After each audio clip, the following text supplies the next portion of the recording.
Okay, so what we'd like you to do is we'll go through first part, we'll open it up for questions. We'll go through the next part and open it up for questions. And so probably the questions you have hopefully will be answered in the presentation. So we will try to keep each section presented, and then again we'll open it up for questions after each part at the end is presented. So we'll try to do it that way and get you through this information as quickly as we can, and hopefully answer your questions and concerns. So, yeah, I would say the floor is yours to start the presentation. Do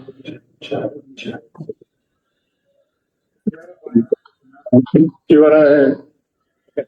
Good evening, everyone. Just going to turn my mic here.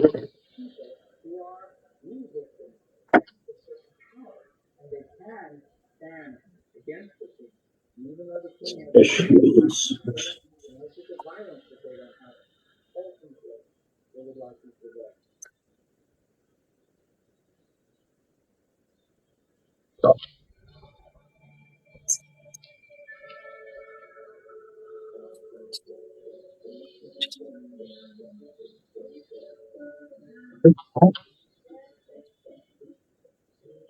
Hey, good evening, everyone.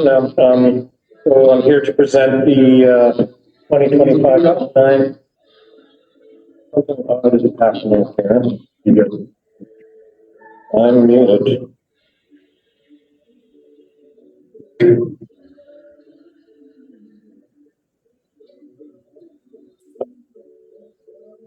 Familiar.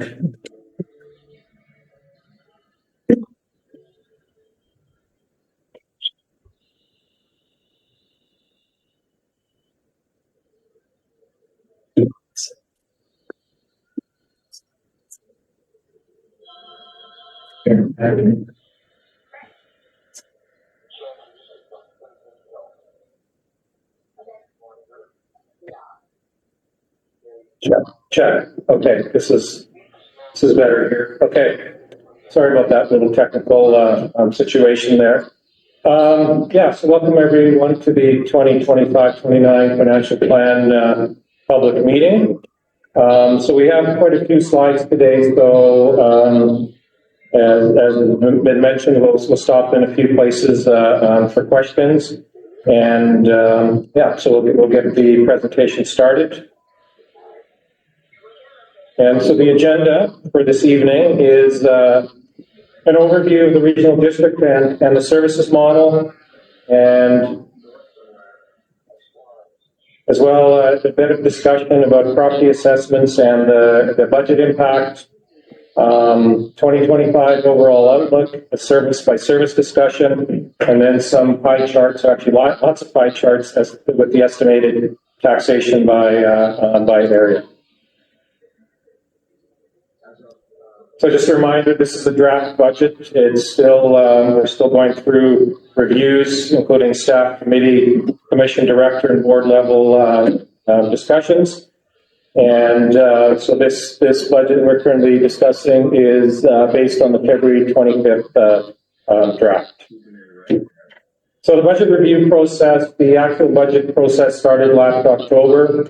So it takes a few months and many meetings and discussions to get the budget complete.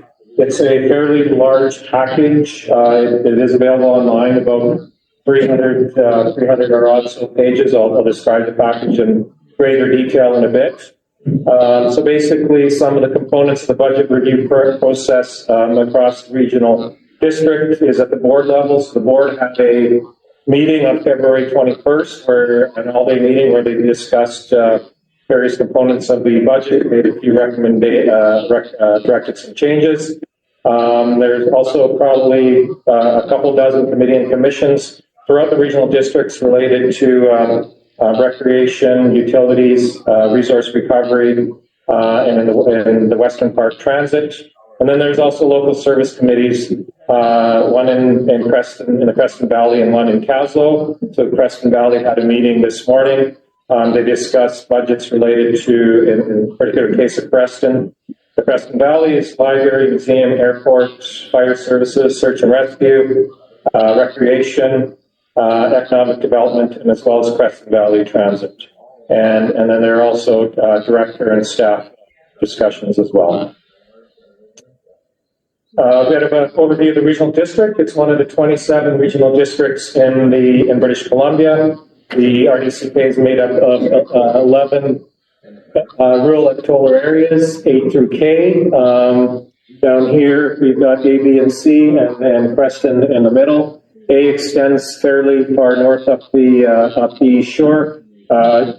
Yesterday, we held the budget meeting in Rhinedale for the East Shore and the North A residents. So we're not going to discuss all of those services this evening. And besides the rural electoral areas, there's 9 member municipalities, including Creston, Nelson, and Castlegar. And there's 186 services in the regional district, including parks and rec, fire protection, resource recovery, building inspection, planning, bylaw, transit. And unique thing about the regional district is each service stands on its own, has its own budget, its own funding, its own reserves. So if one budget shows a surplus or deficit, we can't transfer that to another service. So that's a little bit different than a municipality. A municipality could have one big reserve fund. They could transfer funds between services they offer and make adjustments. The regional district is limited by regulation to do that, or legislation. So a few statistics, about just under 300 full-time employees. So that includes all the rec centers and the landfill sites, transfer stations, and bylaw, and the administrative offices, and 280 volunteer firefighters. That excludes the 3 halls that are managed by the town of Creston, and there's 6,500 residents and 22,000 square kilometers.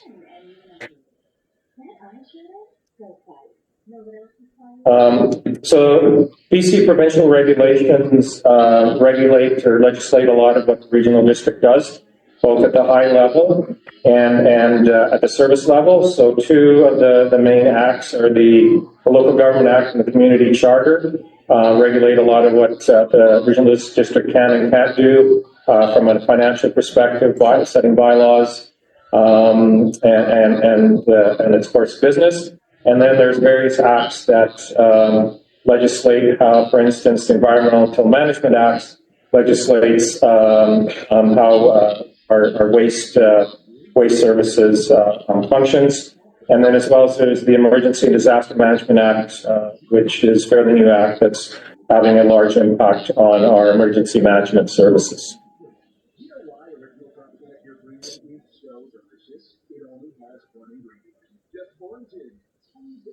So how are annual property taxes for the RDCK services calculated?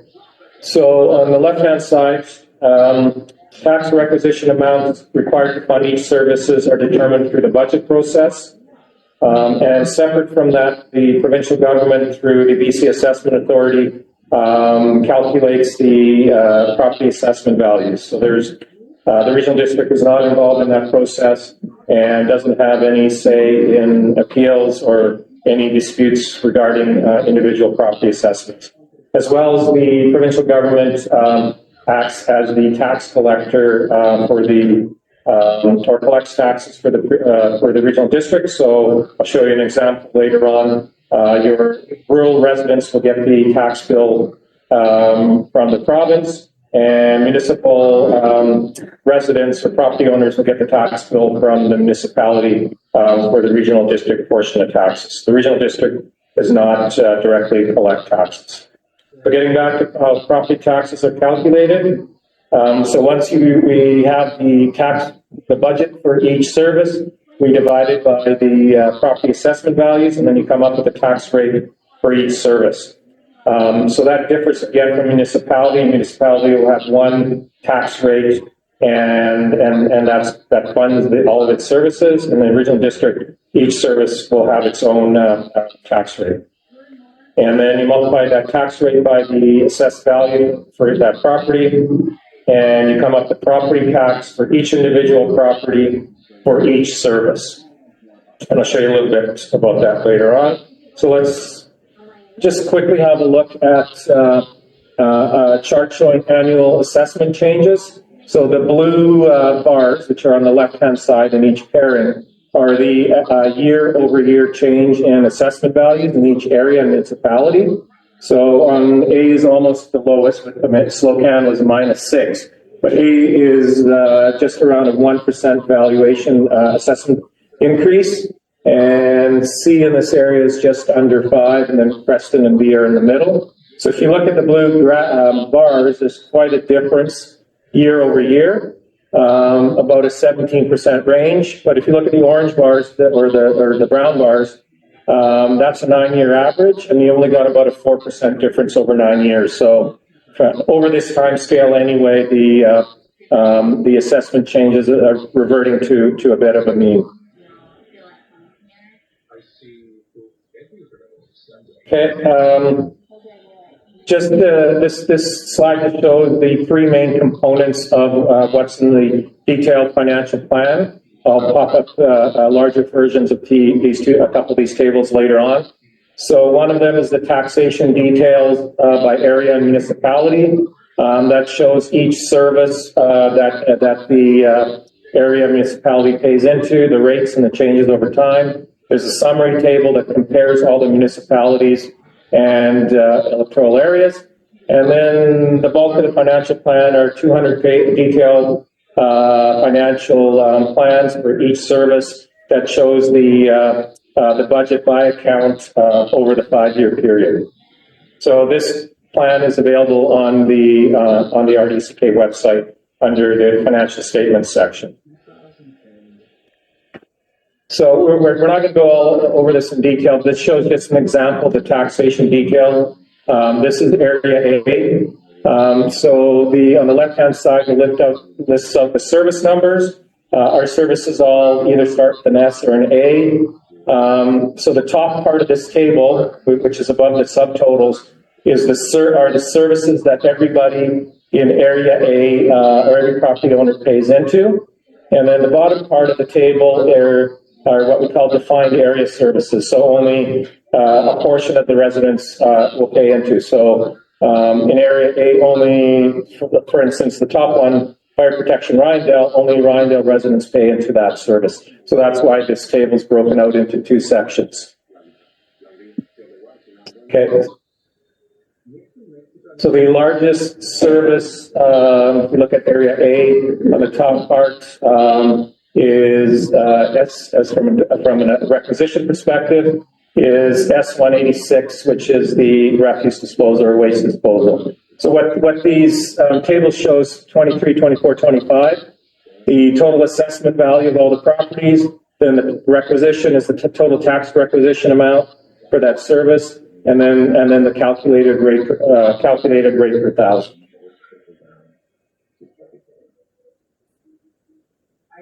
So similarly for area B,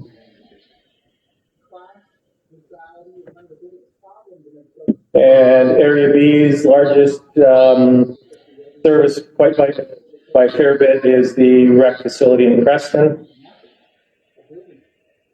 And area C, as well, the largest service from a perspective is the Creston Rec Facility, Service 224, which we'll talk a bit about in more in detail. And then the town of Creston.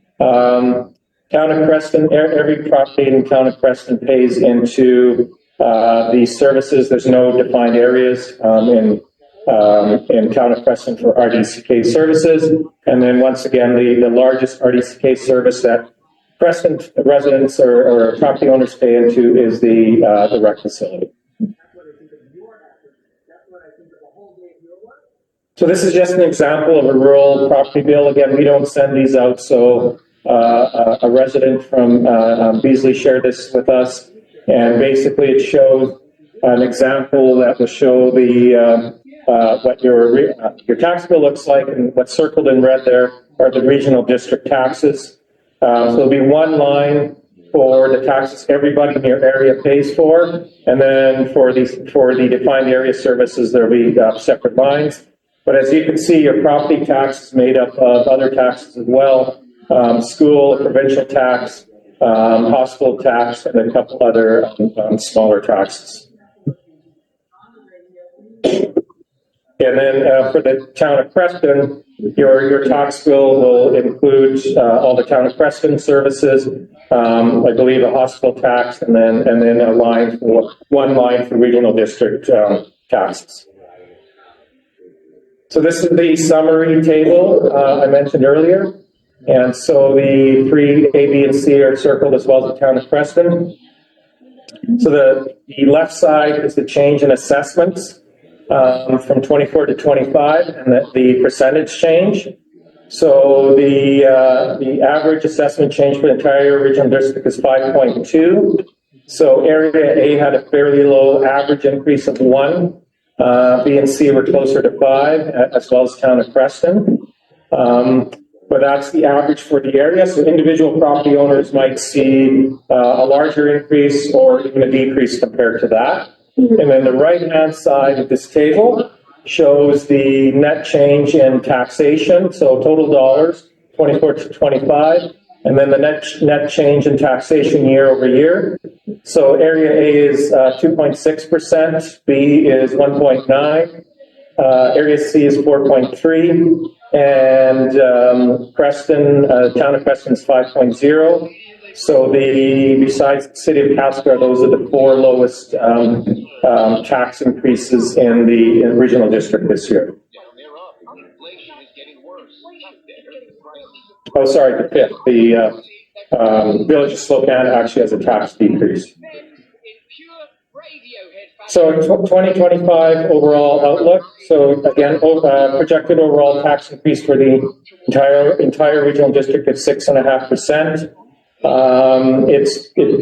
We did a bit of a survey, and it's a bit lower than many other regional districts we looked at. But again, their plans are in draft stage, just like ours, regional districts are.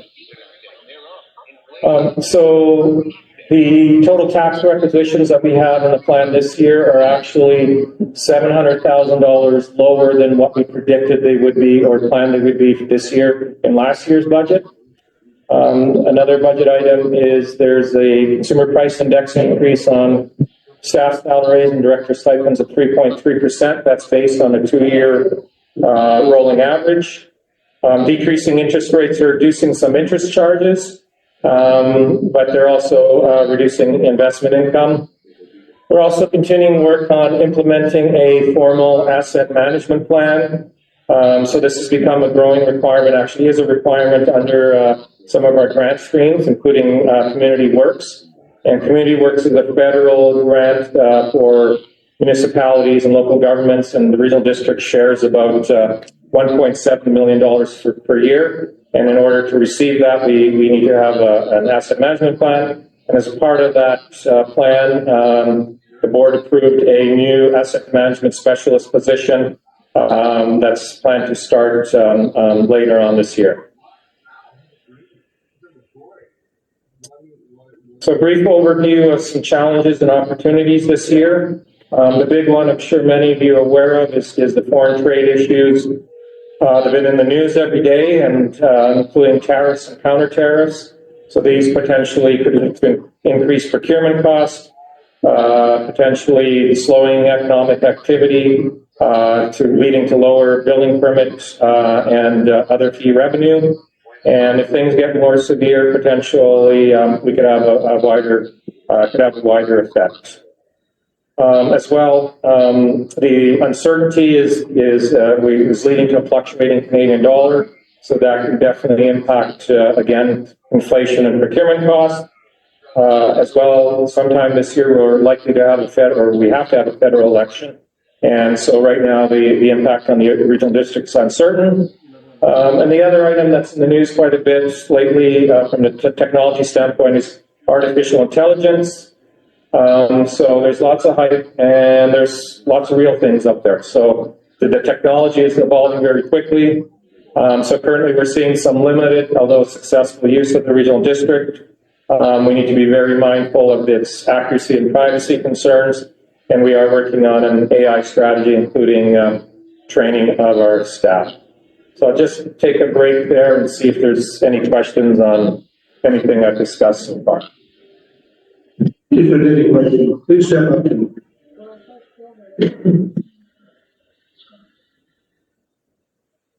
So I'm just seeing that in 2022, there was a minus 2.6% for area C. Then in 2023, it went up to 1.25, then 2024, 3.56, and now 8.26. What is our cost of living increase this year? Does anybody know? I'm not sure what numbers you're looking at. I'm looking at your page 3, area C. This is for the tax requisition and calculated residential tax rates.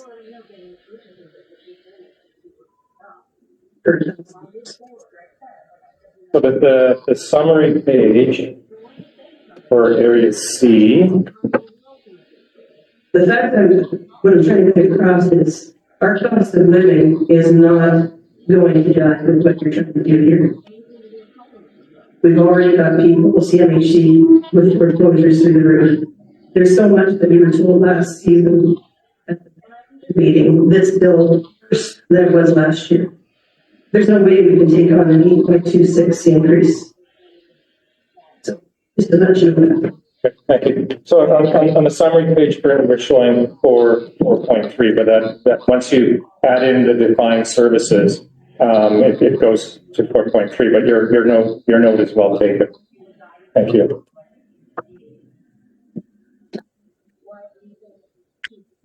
Salary expectations with this new asset management rule. What's that going to cost? Well, it's going to allow the taxpayers basically to keep the $1.5 million grant. But the salary expectation that was presented to the board is from $85,000 to $95,000 per year.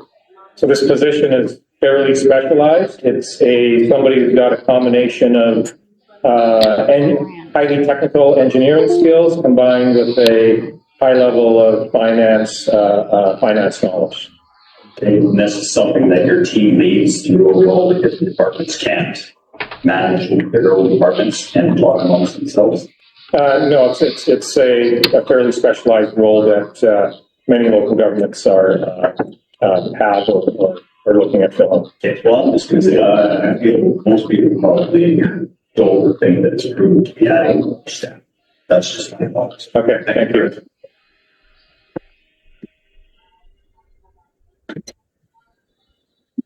Okay. That's great. I got a lot of questions, so you're ready. Sure. So we're going to the tax requisition and calculated residential tax rates I'm just wondering how it's done, because we've got for the library, it's what I'm looking at, for area A, B, C, and the town of Creston. Is it separate requisitions? Because you've got it listed as Creston's area A, B, and C, but they've all got different numbers for each.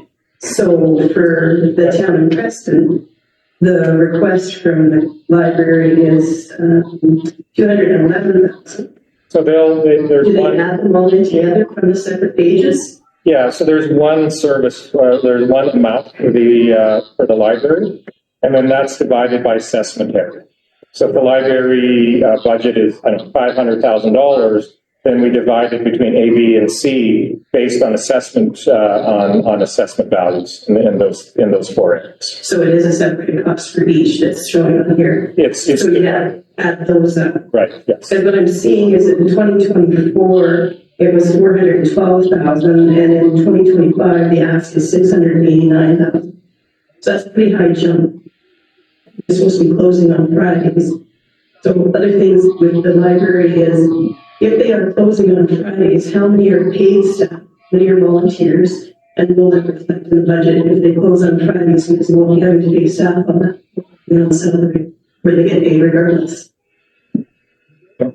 So we had that discussion with Creston Valley Services today. The reason they are closing on Fridays is because we're not giving them all the tax. We reduced the amount that we'll be giving them by quite a bit. So we asked them to come back to us with figures on how they could operate with a lesser allotment from us. They came back with the idea of closing on Friday. So the allotment that you see there is not accurate. It's what they asked for, but it's not what we're giving them. So we have reduced what we're giving them, and we've done that to some of the other services as well. So we don't have those final figures because we made that decision this morning, but we did that based on a prior request for them to come back to us with a reduced amount, so that, and how that would impact our community. Their answer was we will close on Fridays, and that's why they're doing that. And that's why the figure that you see before you is not the final figure. It will be less than that, by quite a bit. Okay, do you know how many are salary positions there? I'm not sure what the total salary positions are actually, based on the amount of time they work. So they won't be getting the same pay by reducing their amount of hours.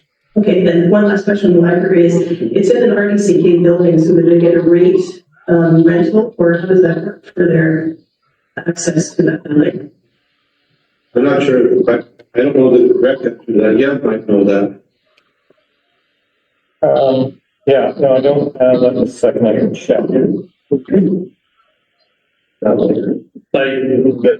Greg, do you want to, or I can do it? Harry, I can dig into it and provide it later.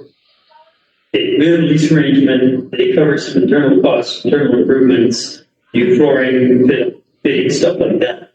We cover the cost of the building shell. What we tax, part of it goes at arm's length to the Library Society in Creston, plus 3 other small creek centers located on the East Shore, Maydale, and Yap. So their lease agreement includes some of the upkeep of the building, but they're not renting the building per se. Different models across the province, everywhere you go. Some locations, such as Nelson, they own the library, they run the library directly. Here, we own the library, someone else operates the library. Other places in this municipality owns and operates, can have a library obtain its own building and pay its own way. It's all factored in.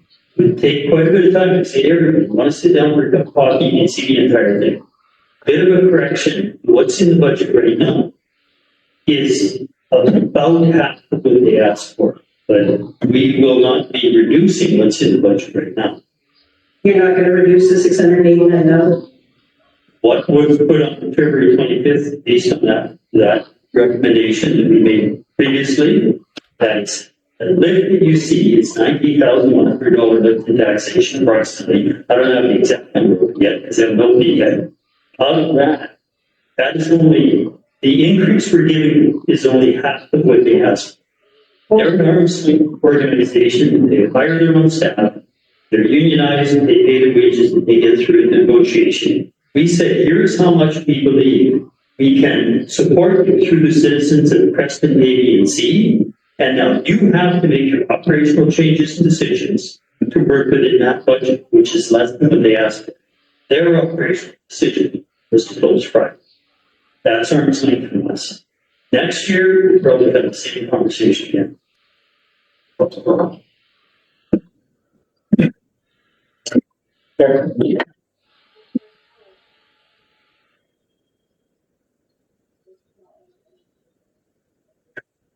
Last year, my assessment was 377. It's 500,000 this year. No improvements. Can anybody do the math on that? Percentage that is? No improvements, no road going in from. It's ridiculous. I don't know how many other people are in the same boat, but $123,000 increase. You got an answer for me? That's, again, BC Assessment does the valuations. So they should sharpen their pencils. Yeah, yeah, and there is an opportunity to appeal the assessment. We are doing out of that. We've won our appeals almost every year. We have no services. They dropped it a little bit, $123,000 increase. That's ridiculous. And what if I don't win the appeal? What do I do? All set person, all set. Or, that was trying to say is, no, you're gonna pay the tax. What do I do then? Who do I go talk to? Yeah, I'm not sure whether it's your MLA or somebody like that. Yeah. I've got $123,000 increase. What's yours? Did you get 120? That's 36%. You just said 854%. You know, with that. Here. So, Better names of the 2 years. like, when's it gonna stop? And we've got people here that are trying to live on retirement. And our taxes, our property's paid for, and our taxes are going insane. Can you guys not do anything about it? Please use that, again, you can appeal that, which I assume you've done. So, the RDC has no power over that part of it. And also, the rate that if everybody's property increases at a rate like that, your taxes don't rise accordingly, because taxes are evaluated on, is it the average? What it is in town. So your taxes are based on, the cumulative total, which means like if your property went up $120,000, your taxes don't go up at the same rate your property does. No, they don't. They're still gonna go up. Yeah. You know where I live. We've got no services. Yeah. No services. We have nothing. Yeah. How do we get a road fixed? Don't worry, I guess the question, have you appealed it? What was it? Made a decision. We had an appeal date. We've appealed them every single year for the last 15 years. Sometimes we win, sometimes we lose. This year has been the worst. Something's got to be, has to be done. Your DCK has power. Why don't you guys looking at these people saying, isn't this a little bit ridiculous? We start with figure out what each service needs. So we're not rising, those figures are not rising at the rate you're property. We have a fixed number that gets divided among everybody. So everybody bears a piece of that. That doesn't mean your taxes rise dramatically. And you go on the mill. That's what your taxes are. I guarantee you, my property assessment, $123,000, I'm gonna pay way more. You pay more than you did before. Right? Yeah, so, no, you're right. If the value of your property went up more than your neighbors, you're going to take a greater share of taxes. So that's how it works. Your neighbor's going to pay less, you're going to pay more. So that's what happens with your assessment swings up way more than your neighbors. If somebody a couple miles away from you, your taxes are going to go up. They're going to pay a lesser share of taxes. So that's what happens when there's inequity in the assessment system. Yeah.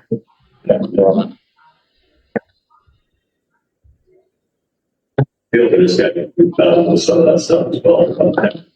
You guys say that you have no recourse in the RDCK to get control of these property taxes. But I think you do. You guys should probably pass legislation here locally. On the same playing field. Just because I have $1 million house, $9,000 house, I have the same services. I'm not getting any more for having a nice house. Why am I paying 2-3 times the tax? Just because I happen to be more well off. Decide that you guys could streamline, put it in flat tax, be done with it.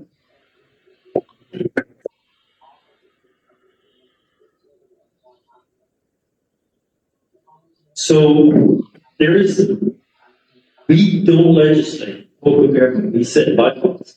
Your province can legislate regional districts to have a few things. One is the ability to collect taxes.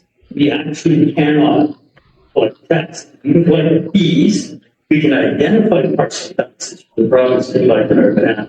We can identify amounts of requisition to run a service like keep the rig, the curling, the pool in this room going year by year. We identify that to the province. They work out how much they think your house is worth.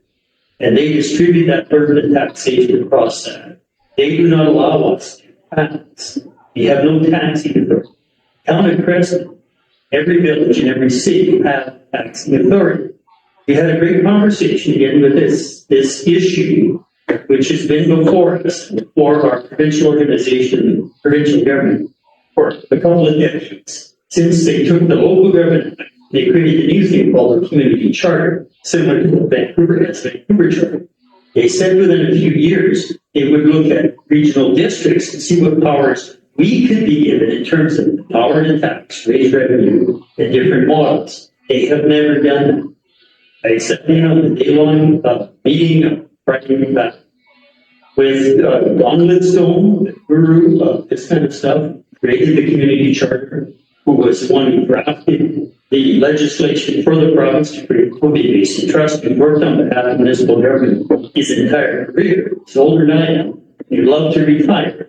It's still the conversation. You do not have the power as a regional district to either tax directly or to set our revenue options the way the municipal charter is to every village, town, and city. So it is a battle.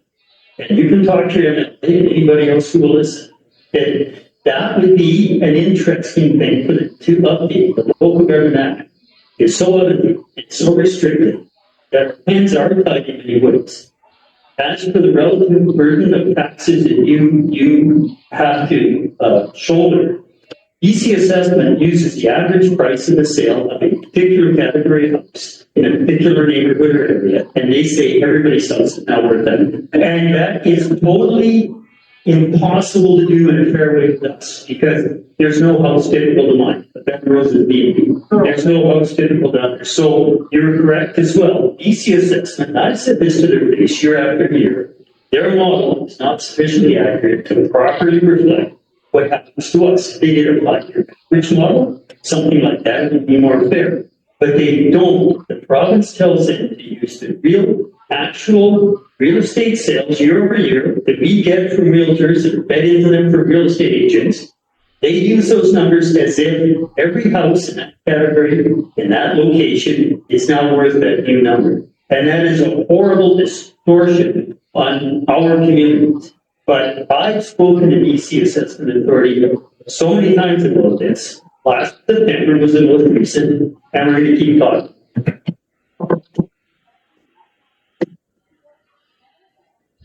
Well, I think we'll go on with our next section. All right, we'll go through a few of the services. The first one is general administration, which every municipality and area in the region district pays into. So this includes corporate admin, finance, IT, HR, CAO, and the municipal directors. So seeing an 8% taxation increase this year, $138,000 project to replace some roofing. On the HR perspective, compared to 2 years ago when there was a really tight labor market, we weren't getting many applicants for positions. We're getting more applicants, but they are, especially out-of-town applicants, are having difficulty finding housing, affordable housing, and as well having very high expectations for wages and compensation. So that's impacting recruitment. Some IT projects migrating to SharePoint for records management, and which is part of the Microsoft 365 environment. Continuing to build out cyber security system resiliency. New website, actually it says soon, launched yesterday. And then also the board approved an external organizational review process, which will be starting this year. So, sorry? What is this outside review process? What is it? What is it about? Okay, well, I'll take that question now. So the question was, what is this organizational review? So it's basically an outside consultant who comes in, looks at the organization, the way it's structured, the number of people it have, where, maybe there's issues that are impeding efficiencies, and then comes up with a better roadmap and action items to improve the functioning of the regional district from an organizational perspective. Budget. The budget for that, the question was, what's the budget for that? It's $50,000. What kind of cost are you? More than $50,000. We don't have a number in front. Okay, so moving on to rural administration, Service S101, seeing a 25% taxation increase driven That's driven by a few items. We have less surpluses to carry forward, as well as lower use of reserves, so that's impacting taxation. And this service basically houses regional fire services overhead, so that provides the overhead and oversight coordination of the 21 fire protection services, including 911, structural protection unit, and BC wildfire deployments and training. And so we're again expecting about almost a $500,000 grant for fire training this year. We'll know more about that by the end of March. And some reserves for a command vehicle. And then this service also includes bylaw enforcement, which includes noise, animal control, unsightly nuisance properties, zoning, soil removal and deposit bylaw enforcement. And bylaws vary by area. We don't have the same set of bylaws, the whole regional district, so depending what bylaws are in each area will be the ones that would be enforced. GIS, geospatial information systems. So this provides the regional mapping services for internal and external users, including the public web map. So that's available through our website. They do landfill measurements and also mapping for fire services and emergency services, including mapping of evacuation alerts and orders. So on the right-hand side, that's a map of the evacuation order area for last year's Argenta fire in the north end of Kootenay Lake. So a 3% taxation increase this year, and a number of initiatives form a part of that, including a strategic assessment, an update to their software systems, and some hardware purchases. As well, GIS is heavily involved with our upgrade to Next Gen 911. And what Next Gen 911 is basically moving from an analog service to a digital service, so that you would be able to use your smartphones, potentially to text, maybe even to send photos to 911, which that ability does not exist under the current system. Sorry, can you just go back for a second? Sure. The $40,000 for the strategic assessment.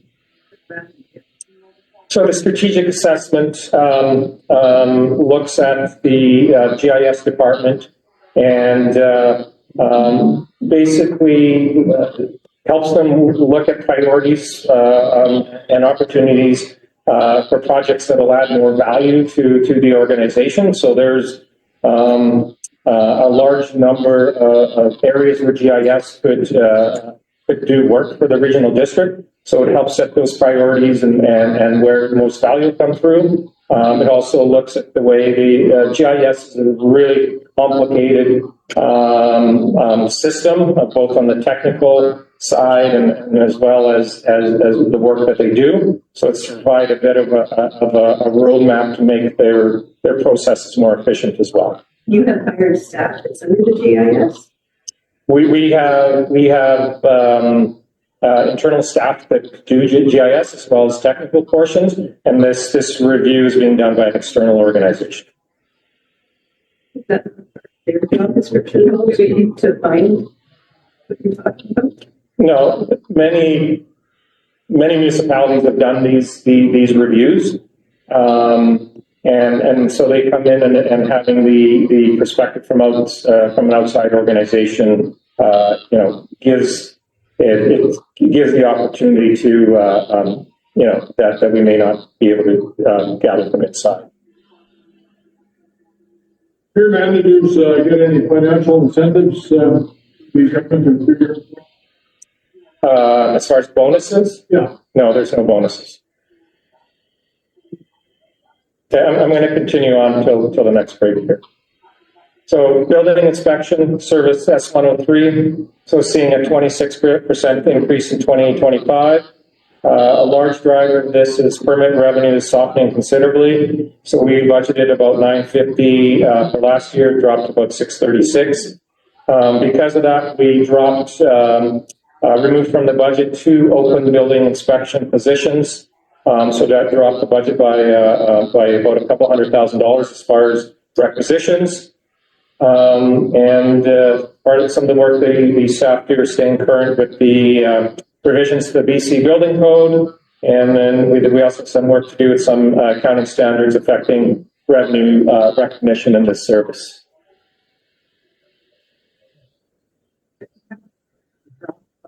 No, we dropped the budget for this year, was going to be, I think, about $1.4 million, including those two positions that we normally would have filled. And the budget's about 1.1 for building inspection. I don't know the exact number. Including administrative staff, I think somewhere between 8 and 10. Inspectors, administrative staff, plan checkers. And we have 3 building inspection offices. So we have one here, we have one in Nelson, and then we have a satellite office in the Creston. So it's a fairly large area for building inspectors to cover. So they really have to plan their work efficiently. If they go out and do an inspection, it's often, to do inspections could be a whole day trip depending where the building activity is taking place. I agree with $1 for even. That's the taxation. That taxation amount is just over $1 million. Yeah, so that's the taxation amount, and then the budget's going to be made up of staff salaries, their vehicles, their benefits, computers they use, and things like that. All those positions. They've been open, so we've had a bit of a rotation. I think just over a year.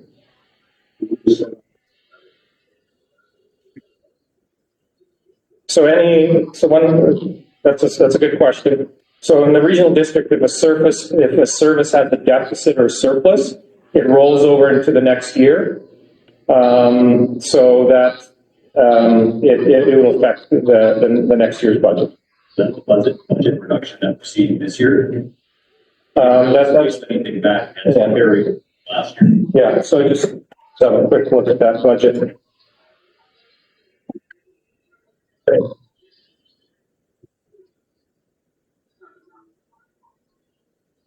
Yeah, so that budget ran a deficit last year. So that's one of the reasons of the increase is because of those the reduction in permit fees.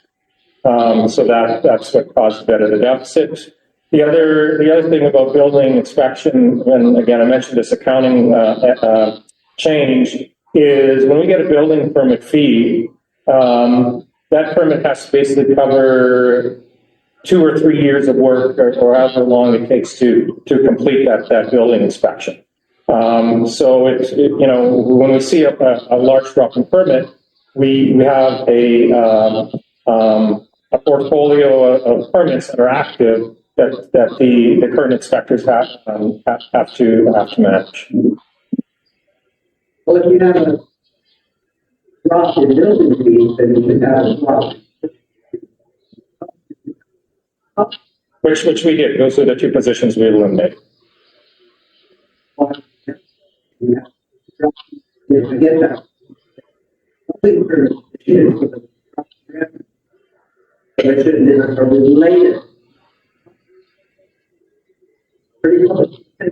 So a lot of the work, say the building inspectors were doing last year was keeping them busy, were permits that were issued during the height of building activity. Well, perfect. That should have been carried forward to cover them.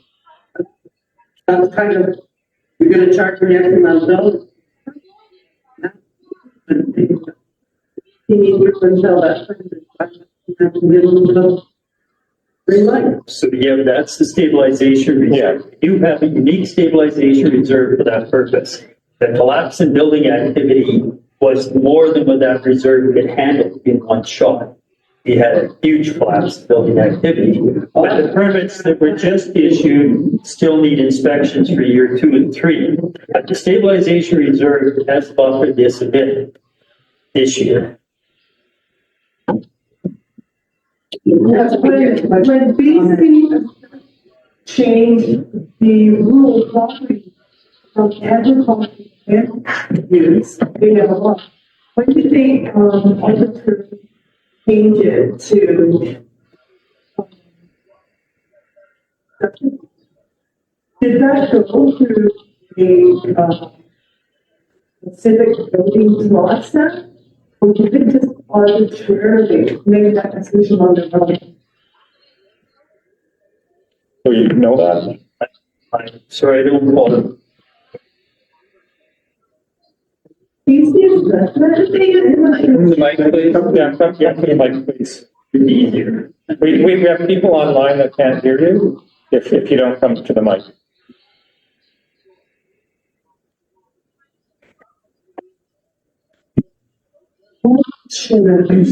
BC assessment for anyone who owns rural property. It was originally considered a agricultural land reserve.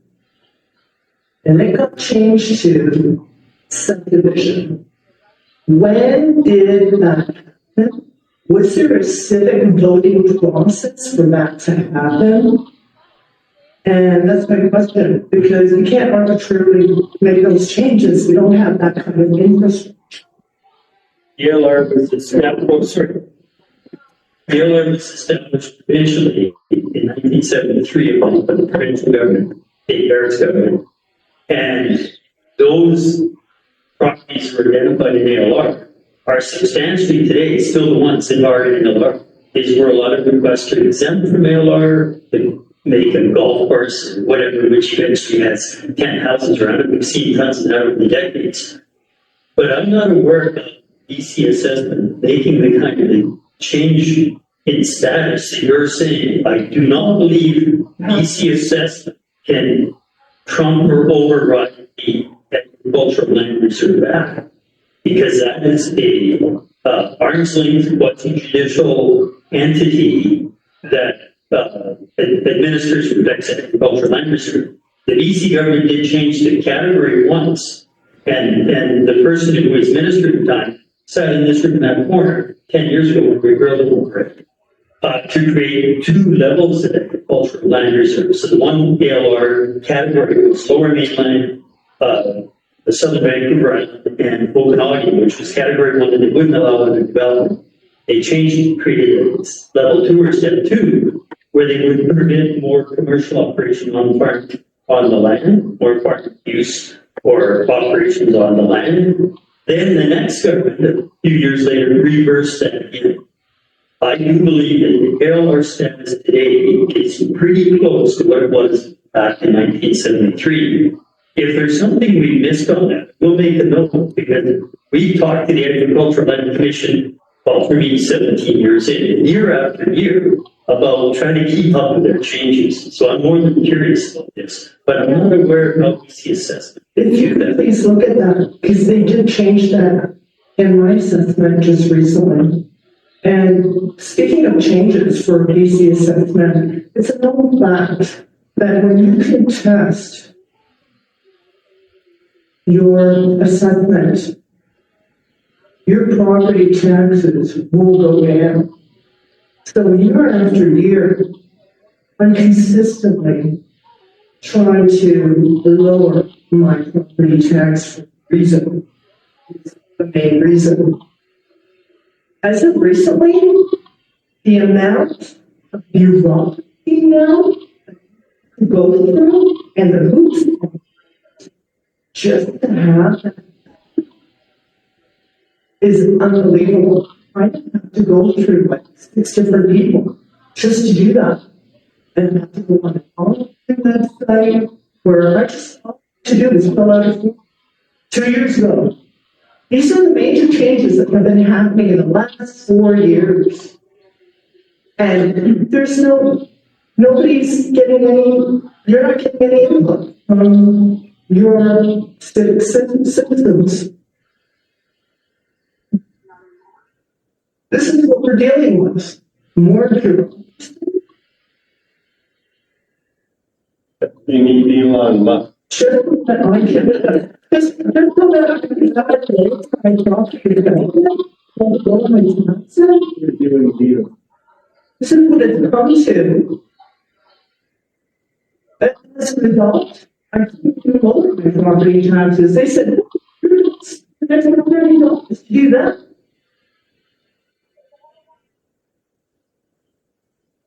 Where does that leave us? And Deb was here just not too long ago. He has rural property.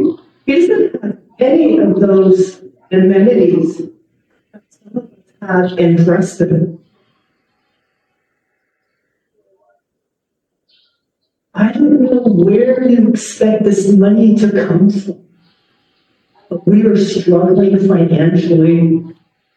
People didn't know whether they were going to have to eat their homes or put food on the table. There's families that are struggling. I don't know what to do. Now I've given up trying to lower my property assessment. After what I went through last year, it's done.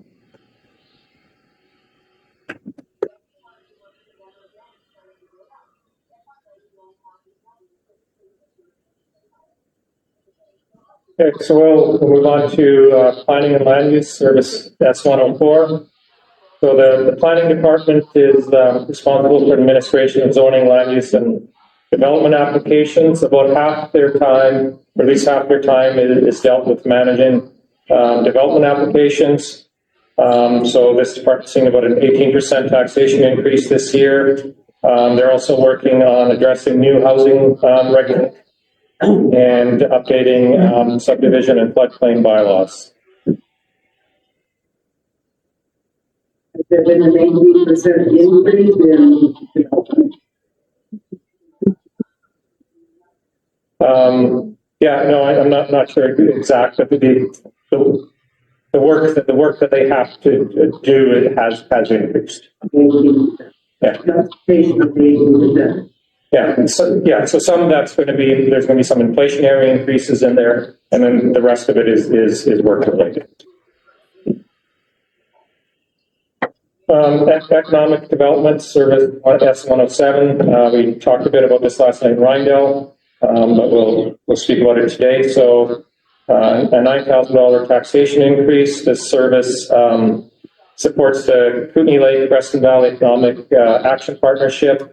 To focus on tourism, housing, support, and agriculture, support for Imagine Kootenay, and as well as the connectivity project along the East Shore, which is slated to be completed this year.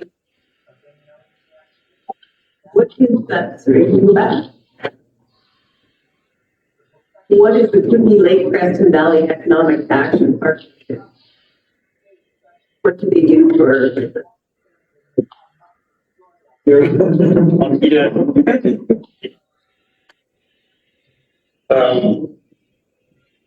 Just trying to think about how many years ago, 70 years ago, might have been 27 years old. You may have seen posters and outreach activities somebody was involved in, so it's here right now. There you go. We recognize that we didn't have a very good identity for investors to try and figure out, is this a good place to come to live, to move? What could they do if they got here? What are the recreational activities, leisure activities? All of those things matter. If somebody's got equity from $1.5 million Calgary or $2.5 million equity for home, and they want to move somebody, maybe a realtor should be speaking to this, not me so much. It matters that they understand what your community looks like, what you have, what's going on. And we weren't doing a very good job. So one small thing, we did something called Imagine Kootenay or Best Kootenay. We identified each community and ABC, the valley as a whole has in terms of those kind of things. Other things we said, well, could we give a boost to the farming community? Could we help support, you've seen Fields Forward in some of the activities now, that help the smaller niche market type entrepreneurs figure out, well, how to get into the market, how to use the land a little better. They don't need 100 acres to make a living. Maybe they just need 10, 20 acres and another side trip in winter. So we have a whole silo of initiatives. We said, well, what could we do to help on tourism? What could we do to help out on farming and agriculture? What could we do to help on all of these potential draws or to make people more aware and support the attributes that we have, like the ability to grow good food? So we have used that service, the Economic Action Partnership, to promote, I'd have to get out what's called our Stronger Together strategy. And there are dozens of action items. We haven't done them all, we may have done half of them by now. And we're going to reset this summer and see what else we want to do. And that's where our community will be involved in and say, well, what else would make a difference to attract people here, people here, get young families here? And I think you've seen that shift. Look at the Stats Canada. We have more young families here. We have more kids here. School District 8, a few years back, we were in the arm wrestling over at the Creston Ed Center. Their projections were, oh, our enrollment of school-age kids is going to go down year after year for 12 years. I said, I don't believe that. I said, it's a nice place to live. Your kids are my grandkids. And in fact, we proved them wrong. We have places like this that attract younger families. Our population has grown. The Creston demographic is slightly younger than it was previous census. Very age, we're still pretty old. Those are the kind of things though, that we have pushed forward to try and keep this place vibrant and attractive to families who say, you know what, head up with the city and get a move. And we wanted to think about this place when they choose to move. I don't have any other hard stats in my head right now, just too many numbers in my head. But, you know, I see a confident, realtor who knows the market better than any of us. Ask your local realtors whether or not is it an attractive place to move. I think you'll see the answer is yes. Look at the first sheets that you have showed you on the fifth or sixth slide. It shows the growth in the area in terms of new housing, new development, new subdivision. Those are pretty good numbers, especially for Area B. That shows that this is a place that people want to be. We want to keep making sure that people understand that this is a good place to be. That's the basis of the trust. How much is the contract? I think the main contract to KES, I looked at this number a little earlier today. I'd have to pull it up. It may be in the order of $140,000 to do multiple initiatives through the year. We help support the housing initiative, and we help get the 5 housing societies, 6 in town. 3 have agreed to work more closely together, and we help to gel them with a support person who I've known for years, James, to help them all do their applications in BC Housing, all do their applications of the government funding streams. Instead of just as volunteers scrambling to see what the rule today is, there's one person who's James Gates has done the research, he can give them straight answers and work on their behalf. So the housing, that's one. Supporting childcare, that's been successful. You see growth in childcare. That was a specific project. So there's numerous specific projects. One person's not just doing one thing. There's numerous things where we say, where do your groups, organizations, volunteers need a boost or some expertise to do a little research? If they dig into it, they see an improvement, then they move to the next.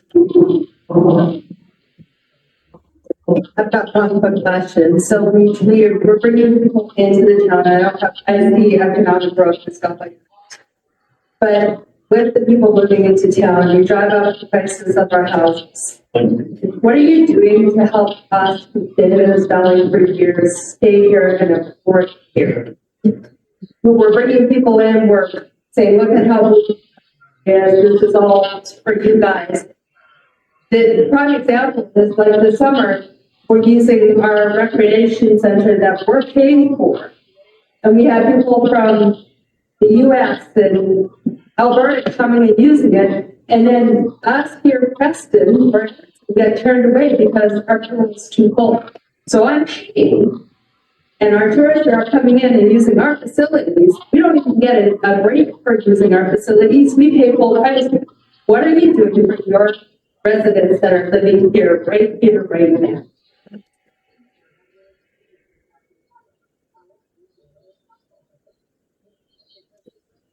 I think the simple answer is you see all the services that we provide. We do our best to make those services good as we can for the people here. We have one of the best rec centers around now, you know, and everybody that comes here, they come here. And where they come from is, it's difficult for us to say, well, you can't come here because you don't live here. We want them to pay fees here. We have been working on increasing the hours, usage. The more usage, more that frankly was staffing it for increased hours. So increased demand increases the revenue, which results in increased hours. So these are all things that we pay close attention to because we want to provide the best services in our community for the people that are here. But we also want, if people want to come here, we want them to pay their share as users. So So charge them more than they charge us. In Nelson, you go to Nelson, if you're in the Nelson district, you get a lower cost to go into the rec center. How do you not get that? Yeah, Fran? Everybody was the same way, resident versus non-resident, you pay more if you're non-resident. Yeah. actually, the recreation commissions have all established their prices, and I believe the prices are the same for any user. No, that's not true, because I've been to Nelson. I live in Cranbrook, what they're saying is the know that. But what we're saying in response is we are trying to provide the best service that we can for the best price that we can. And that's what this budget meeting is about. You can see that our increase this year is lower than it has been. We've already said no to some of the higher requests because we understand that. But as a group, we are trying to provide the services our community needs. And we are doing that by establishing publicly accepted service levels. And that's a dilemma that we're in, is that that's what we are trying to do, and we're trying to do that in the most economical way that we can. And I know not everybody agrees with what I'm saying, but that's our mandate as elected officials, is to do those things, and we do the best that we can with that.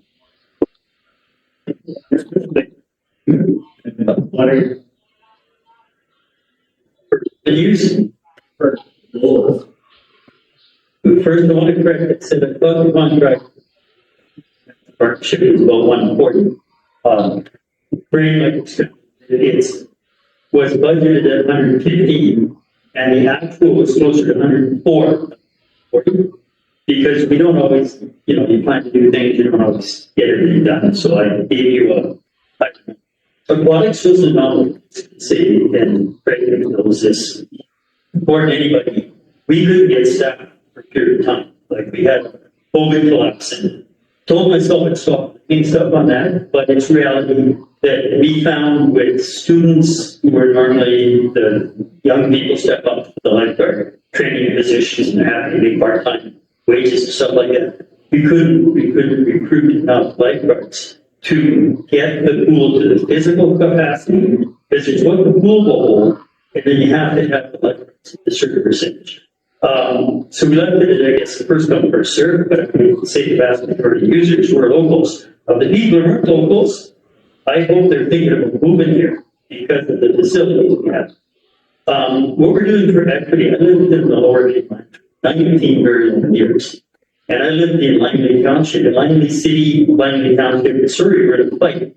They spend more money trying to get kids to justify whether their parents live on this side or that side of the line, whether they pay $3 to swim or $5 to swim. You're not looking at a lot more money when you start trying to discriminate and charge a couple bucks more. We're not talking about 100,000 people, $2 each for eliminating some percentage of taxation. So if you go down that path of trying to sort of, who's doing $2 more from you, is that going to return on that investment? Is there a return on that investment of the time, the effort, the tracking? Or is it going to just create a negative statement? So far, my personal life history from decades back it was a mess, but especially the number of users are kids.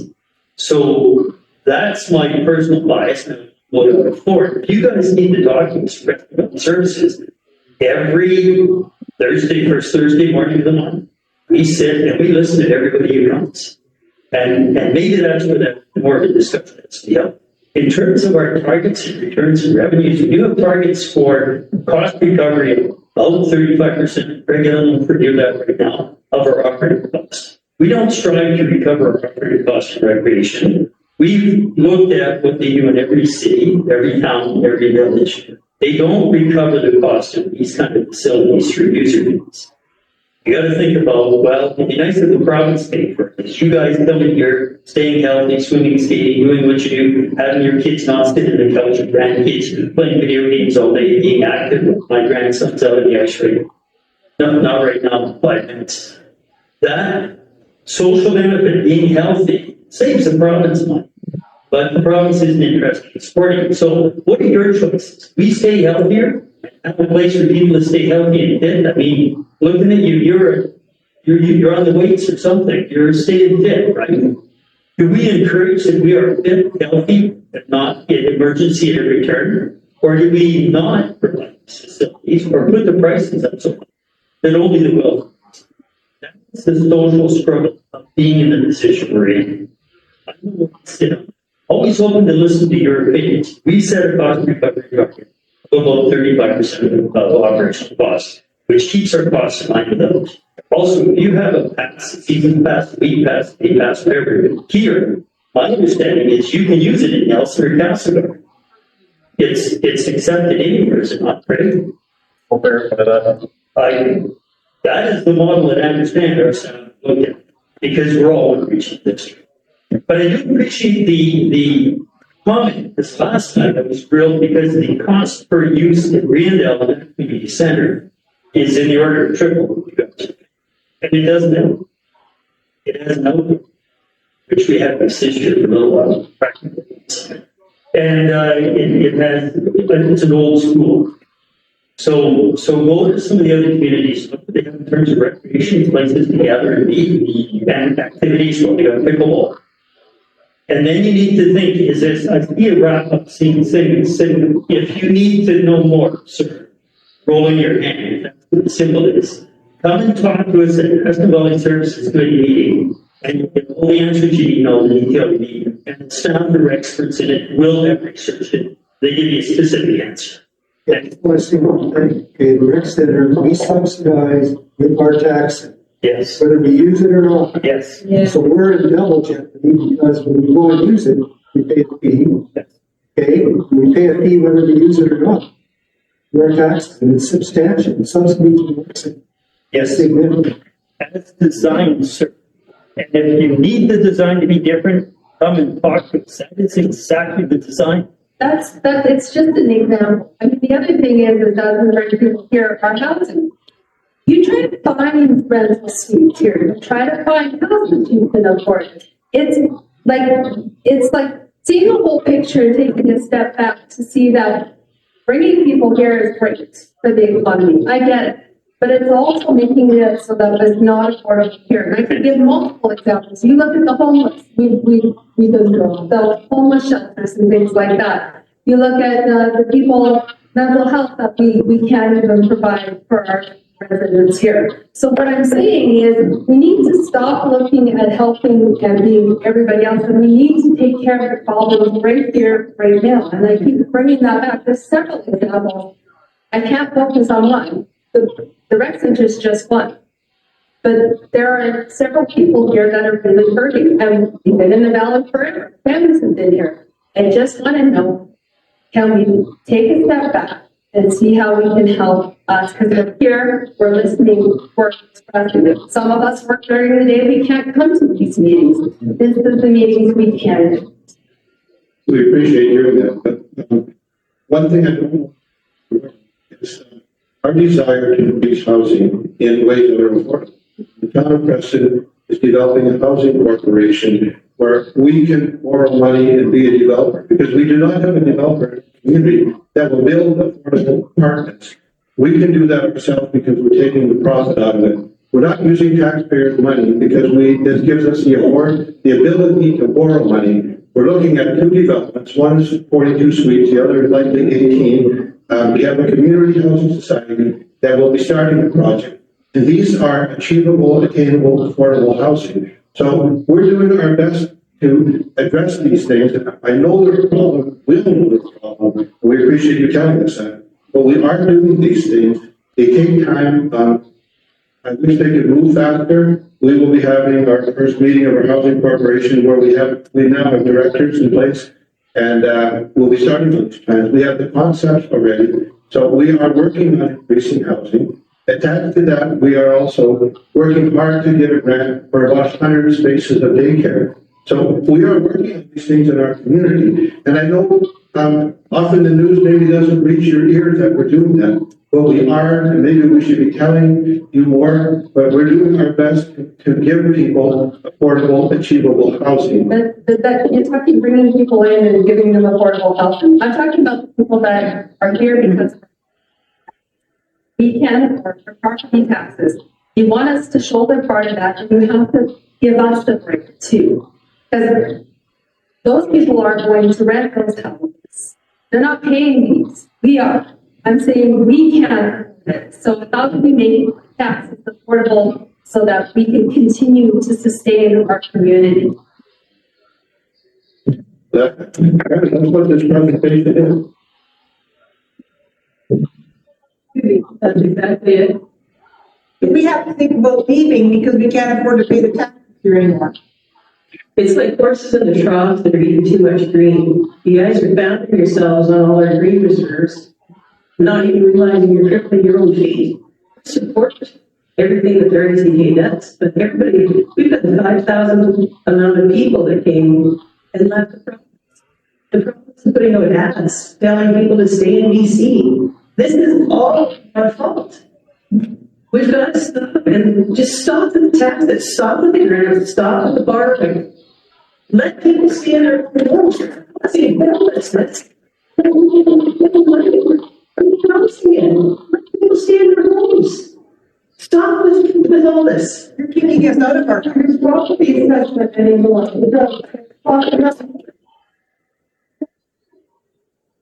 What I'd really like us to do is we continue giving you. So I have a quick question. You mentioned that you had a new in Creston. So you have a group of people. So my question is, you're going to start another level of democracy within the city that people need to be paid for. Where are the home builders? Why are all the home builders left the city? I think we should have people building homes for people. We don't have people. Affordable rent. And so when a developer comes here, if you wanted to build an apartment, say, this is how much money I'm going to invest, to get your return on investment, your rent would be higher than market rate. Okay, so answer me this then. We have a ton of people, all I ever hear is that we have a ton of people that want to come and live here. There's no housing, there's no rental, there's no developers. Why are there no developers? Why are developers not building these rental units if there's such a demand for rental accommodation in the city? Exactly. It's the permits. Too much bureaucracy to build anything. I know. I'm afraid to build a ramp. Just agree, Arnold. But that, Just agree. You know, it's true. You know it's true. it's expensive everywhere in this province, in this country. It's not unique to our community. So, anyway, Okay, well, we'd like to continue to present this information. Well, you can see the level of frustration rising last year. It's because we have a reality that we don't get the respect we deserve as residents here by the regional district. We get what's the leftovers, and the citizens of the RDK mass difficulty even trying to make sense of what you're putting out here. Because when I got that package, Rich Arctic, CPA, and MBA, financing my business. Just to go through 24 hours, it's 211 pages, and there's so much junk in there to try and sort through. It's double counted here, there, and everywhere. It makes it impossible for citizens to come to any conclusions that make any sense to them. So, in a manner that citizens can evaluate what it is you're doing, give you credit for what's good, and address the issues that need addressing. And it's just kind of a position. If this is your version of full disclosure and transparency in the budget process, I don't think anybody in here is going to vote that this is an acceptable failure because it's impossible. You're true if you don't have the background. I think it's a living, so. Like I say, 4 hours and my eyes are sore. Anyway, here's a couple of things that we need to talk about. You can get an assessment or an idea of the point level of distrust expressed by the RDCK residents. And this is very evident when you talk to them. If you go and talk to them, there's nobody that's here. And one of the biggest flaws that I found going through the budget is the assessment process. I realized authority activity. But when they have that authority, we don't get to speak into that. Process. And this happened in Alberta. This thing in Alberta. They tried this in Alberta, centralizing and raising the assessment levels so they could keep a lower assessment rate, okay, of tax rate that they applied to the assessed value. So people saw through that a few years because they kept slamming a big increase in the assessed value, centralized position, and all that did is allow local agencies, local governments, point a finger at somebody else and say, well, that's not us. Assessment authority that worked in that situation. It was doing that, so taxes went up exponentially every time because they kept up the value of the assessments. And then the mill rate remained the same, and the local governments would more than say, we did our share, we kept the mill rate, but it didn't happen because there was an outside authority. That's creates a serious issue of trust with the residents of the RDCK. And I don't know how you deal with that, just as you have mentioned the BC assessment authority. But this can't continue. Because I don't need my MBA or my CA designations or anything else to tell you what this is. It's absolutely not sustainable. We're facing tax increases every single year. And I've only been here for 15 years, but it's been the case. Nothing's been new. Built a new house in 2010 and says that. So these demands citizens are facing, just to give you an idea, they can't meet their real needs, food, shelter, necessities of life, and these difficulties, the number of people that are suffering those difficulties going up. Every month I meet different people that are, they just can't make it as me. They're going a little deeper and deeper. And this report provides nothing that does that. So, what I'm telling you, professional expertise, where you're going is not sustainable. There's no way you can show me models that produce anything that's sustainable. And if we continue on this path, it's going to devastate this area because people who have lived here most of their life can't afford to maintain the pace of payments that the taxpayers, taxing authorities are taking out of their pocket. For what it's worth, the 1 year's experience that tells you this is not sustainable.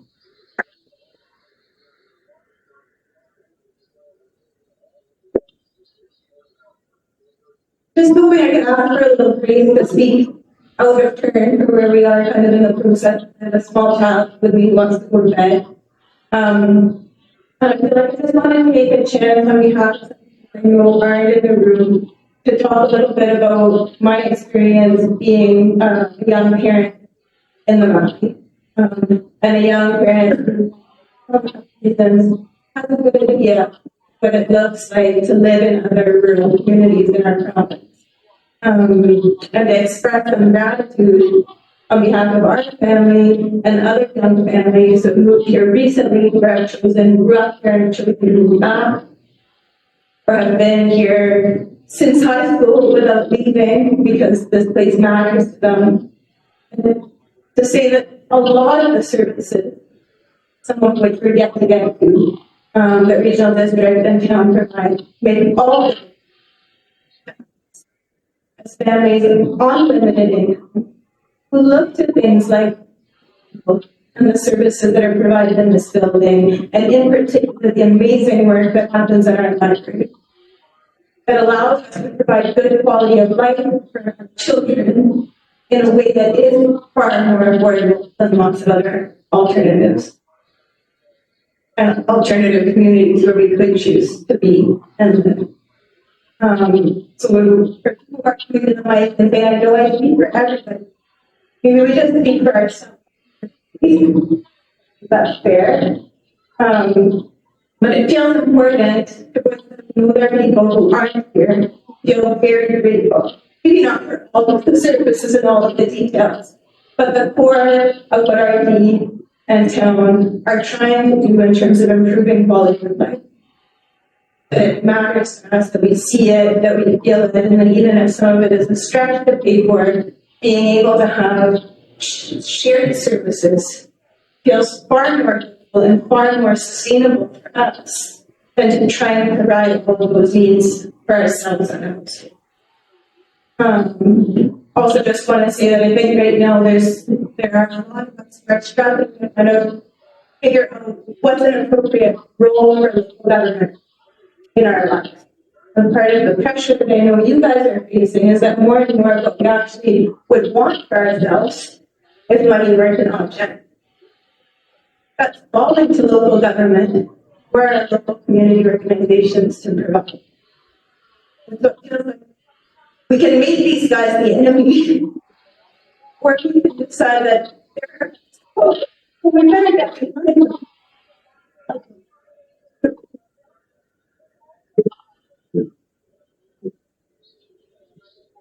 I think without speaking for others more than is appropriate, I know that there are a lot of young families who are unable to be here tonight who feel very grateful and very fortunate to be in this place, and who thank you for the level of thought that's been put into this process, and that we know that you have been providing as individuals, meeting with leaders in the community and thoughtfully reviewing these services.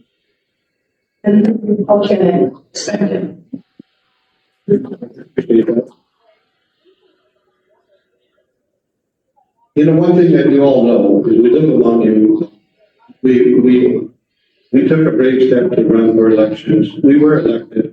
We're all members of the community.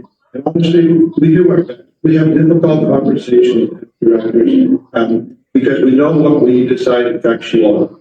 And it's not easy for us. And we're not saying that we don't want to feel sorry, because we did step forward. And we appreciate the fact that you're all here to express your opinion. Your opinion does matter.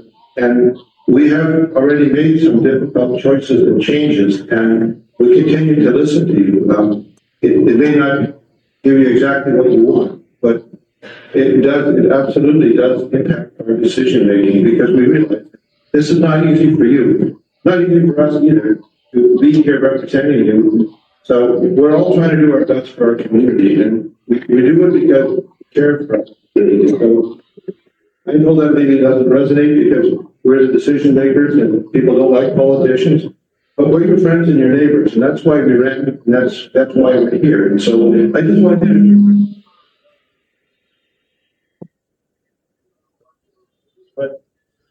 Can I just say one thing? We would really appreciate it that if you could maybe put in wage freeze for the next 5 years. The local government.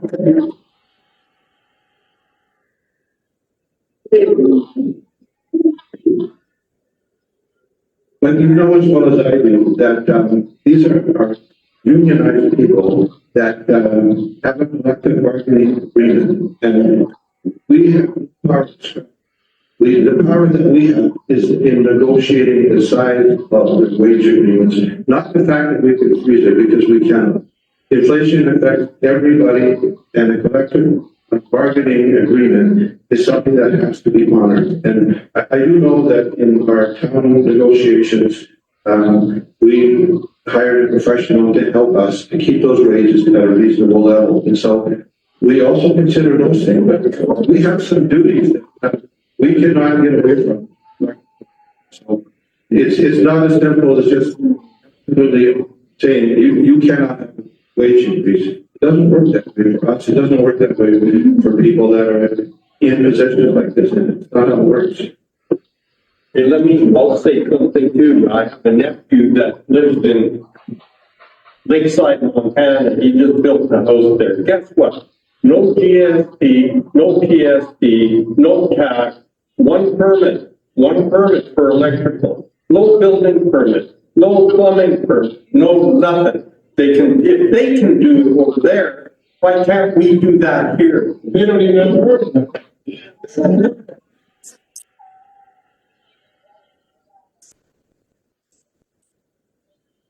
I would really like the applicant to continue because we're here to provide you with some information and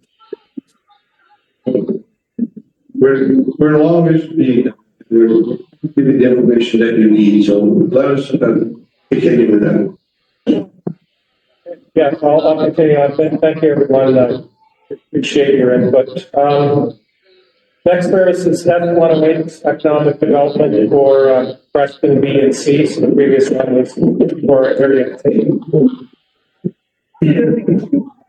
So it's 6% taxation decrease this year. This service supports physician recruitment programs with the partnership with Town of Creston. I believe this was discussed with some. There was a presentation today at the Creston Valley Services Committee meeting regarding that. There's an economic action partnership. The Valley Visitor Center is also funded through this service, as well as a grant through the Creston Valley Tourism Society. Could you speak into the mic a little bit more, please? Okay. East Resource Recovery is the waste management service for the Creston, from Yak Creston up to Rhinedale. The regional district is divided up into 3 resource recovery subregions, East, Central, and West. So resource recovery includes transfer stations, recycling depots and landfills, organic composting facilities, and as well as transportation materials. So this service is seeing an 8% taxation and 10% tipping-free increase. There's going to be a change to how it manages contaminated wood waste, and planning for a septic receiving station, purchase of LKD lands, phase 1 legacy landfill assessments, continuing work on organic conversion initiatives, as well as work at the Creston landfill. Why are there checking what you take into that?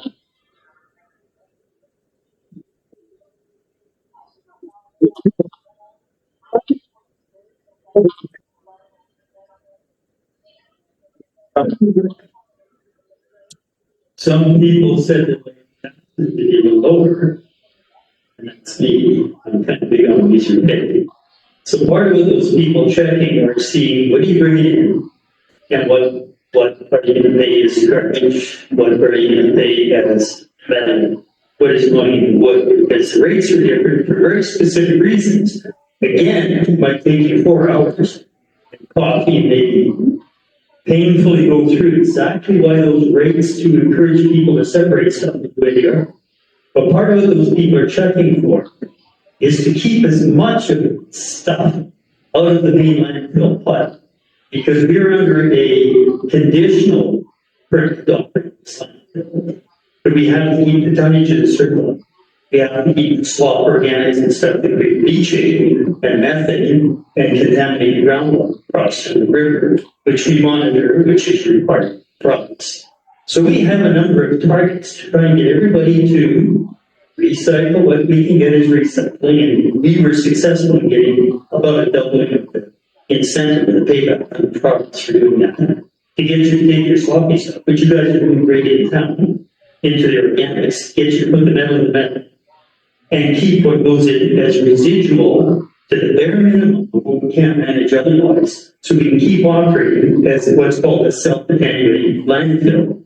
If we fail to meet the Minister of Environment's requirements for that, then they will invite us to put a big rubber liner with a special saw shaped earthen base below it and collect all the leachate and build a new treatment plant and treat the leachate and monitor it and have it approved for discharge somewhere else.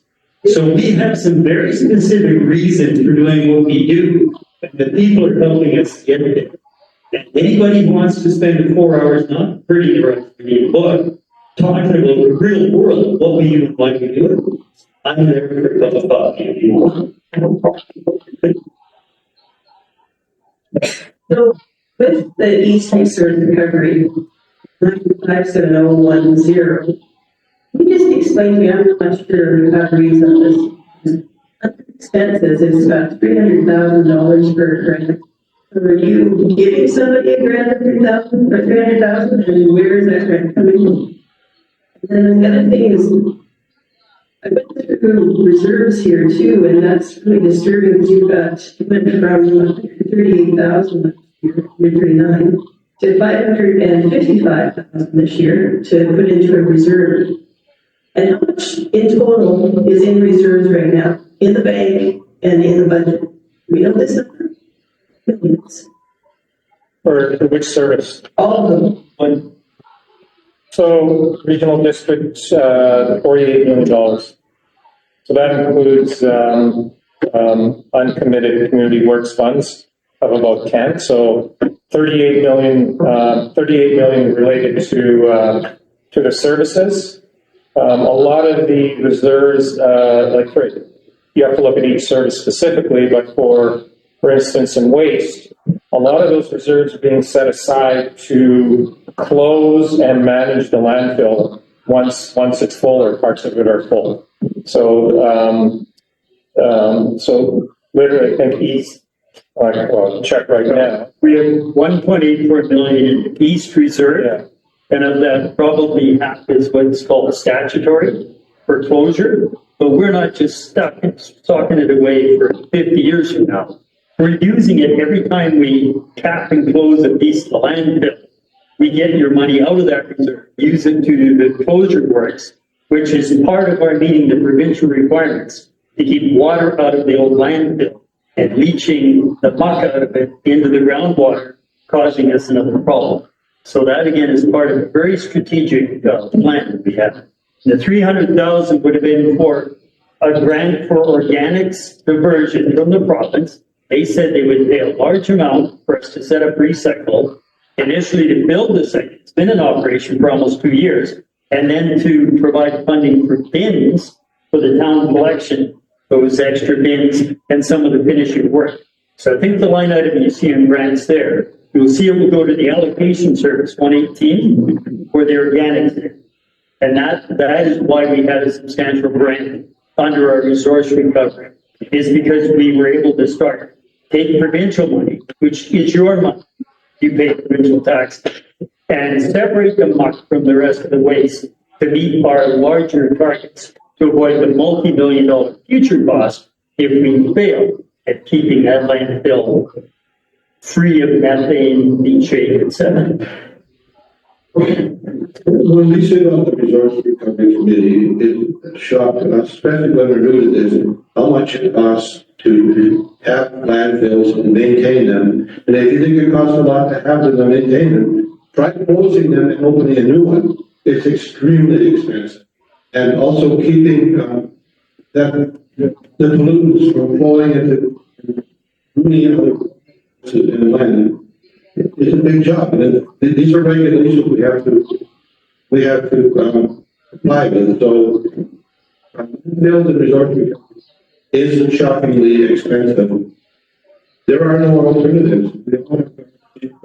We have found ways to reduce what goes where, and using our composting facility is one way to extend the life of our landfills. But it is a very expensive service, but it's one that we cannot do without. Well, people separate their garbage, right? All right. Now, what happened to the bottle depot situation? Because you used to be able to get more money for all the recyclables, Now it's down to 10 cents for each. So why that happened, I can't really remember. But why don't you pay people to separate the garbage, and then it'll be more organized, and you won't have such a mess to clean up. Because people are quite willing to work for garbage that they get paid for, whether it's metal or other items. So the bottle depot is sort of a shelling. Bottle depot is a private enterprise. It's like, we don't tell them what to do. They don't tell us what to do. Well, They set their pace. Now, they- as for everything else, there was systems in a lot of communities where you would separate more aggressively. When I lived in Langley Township, we had all these seats in different boxes. It is more efficient for the consortium in our province, the province grants the rights to do this to a novel multi-material BC or Recycle BC, doing business as Recycle BC. They said they think they can manage most efficiently as commingled altogether, and then they transport that to their sorting plants, and they do the sorting. So they'll identify what they feel they can sort most efficiently in a very large plant, which uses air, water, all different methods, shakers, screens, stuff like that, versus what they would like to see source separated. So those criteria set out by the consortium is sanctioned by provincial government, Minister of Environment, are given to us, and we hope you guys can follow those sometimes very confusing criteria as to what you sort and what you dump together. So we sort the cardboard, certain papers, and a lot of the other containers together. We sort the glass, because once it breaks en route, it's a hazard to be sorted. So again, that is also arm's length through the provincial government. But it seems to be working. We have diverted significant amounts. Well, that's true, but there's a whole bunch of people working doing that, right? Under multi-material BC, and they're paid by putting a 0.0 whatever penny on every bottle or every tin can at the point of purchase when you go to the grocery store. That eco fee, which we don't have to bother to see, is collected across the province, given to multi-material BC and their contractors like Tippett, not Tippett, sorry, Green for Life. That eco fee is paying those wages. Now, when they say recycling BC is free, they're talking about the eco fee. It's not free because your tax is subsidized over and above. So we have succeeded in getting offset those taxes over recent years. But unless you live in the Okanagan, Fraser Valley, or lower Vancouver Island, every recycling across this province is subsidized. And I've said every minister of environment over the last 15 years, and the success we have seen is they finally started to recognize that one size doesn't fit all. Anyway, this recycling we're doing, the sorting is high level. And we have some, we're required to do reports on what comes. It might seem ridiculous, but we, again, have an outside consulting, when they look at the amount of garbage, they open bags and say, well, what's in them that should have been in there. We're doing pretty good. So I can say, and we're doing pretty good to keep our costs down. So everybody in this room is doing a good job that way. Will we do better on some other stuff? We're trying. We have separated the cost. The landfill, the small little landfill, it's like this center right down here. So the cost comparative to the one big one. The reason I asked is, here, those guys, look at that.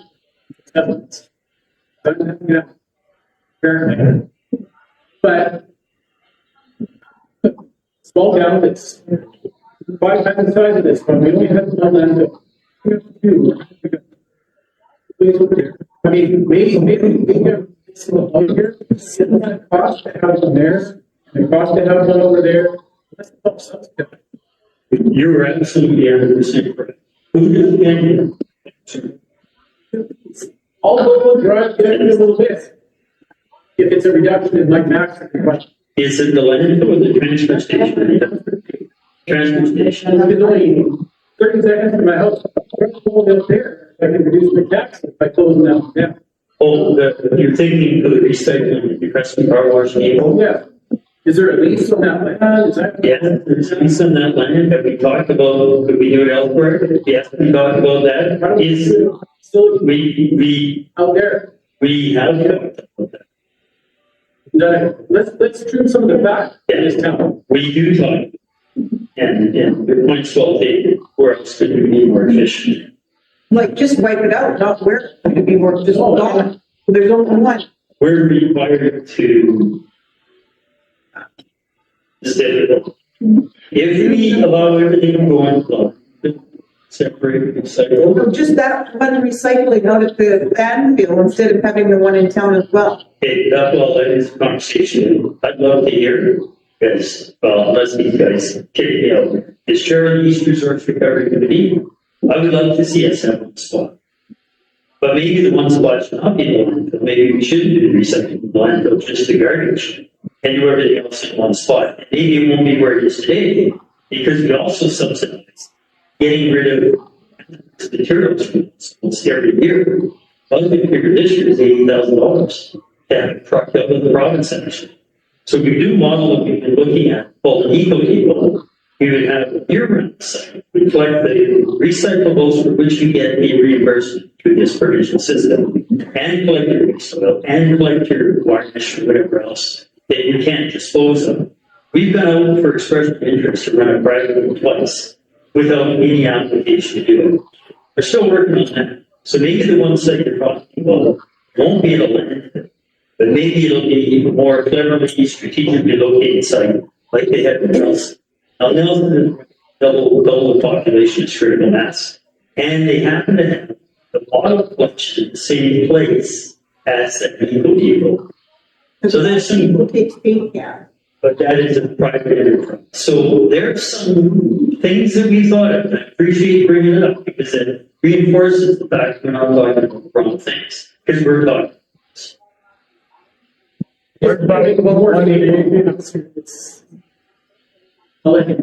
Thing, in our county, we used to put a bin at the landfill, and the guy that runs the bin checks the jugs, and if they're not triple washed, you can take them home and triple wash them. Here, we line up for hours, and how much overtime did you have to pay? And then they cut the rest of the line off because they didn't have room. Under federal and provincial law, it's illegal to wash the oil residual out of your oil jug and dispose it into a water. Yeah, So you can't wash it under federal and provincial law, and the province looks to us to manage it.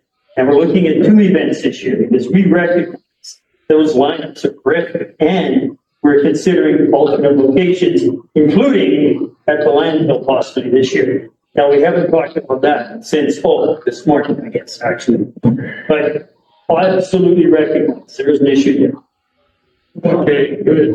And we've been looking, we've asked for requests for proposals for eco depots for years. No one does it here because it's not profitable. So the alternative solution The guys there anyway. is that's One more thing, most of the time you'd hardly even see them. You require a separate containment and separation. Yeah, right. So I know, so we are looking at that, yes. one thing that is important to all of us is that waste disposal is relatively convenient because there's a lot of bush roads here.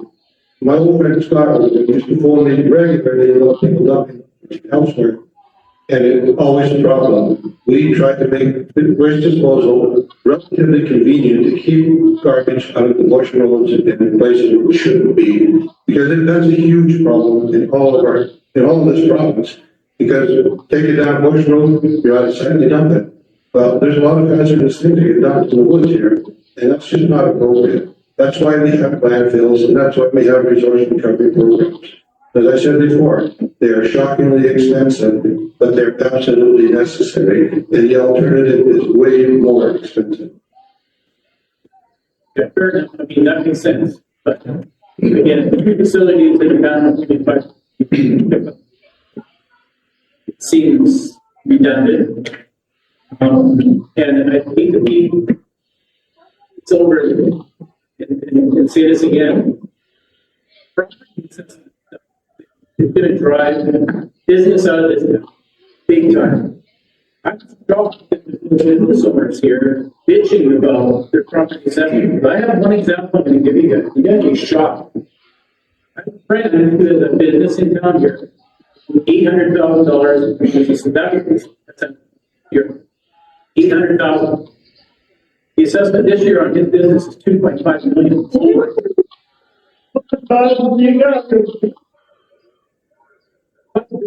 They're shutting down. Now we're going to jam 6 or 8% on us. Those businesses are not even going to be here. These are small family-run businesses that can't afford a $30,000 in the business tax. Well, I'm just telling you like it is. It's 2 tier 4 years ago. Yeah, I'm that guy that's running after this. I moved here because I was sick of it. And all the assessment increases, all that bullshit that was going on in Vancouver, in Greater Vancouver. I moved here to try to 55, I retired. I'm 60 now. Okay? I think I gotta go back to work because I can't afford the increase.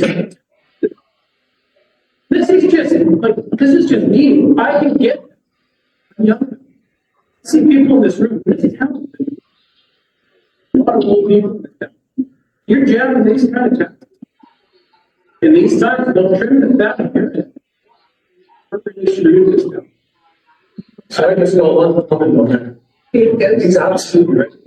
Assessment went up 41%. Is that an opportunity? And I can totally see why we're driving away from our town. 41% for the old increase in any improvement. And for that, it's in 22. And the very next year, it went up 24%, which I could do. Whatever. This last year, 41%. Why? That business was 300%. Now, you guys say it's not really your job. Council members, somebody's got to start. But the town being non-existent because, and you know what? You look. Like I said, but I can see it clear as day. Can't. It's done now.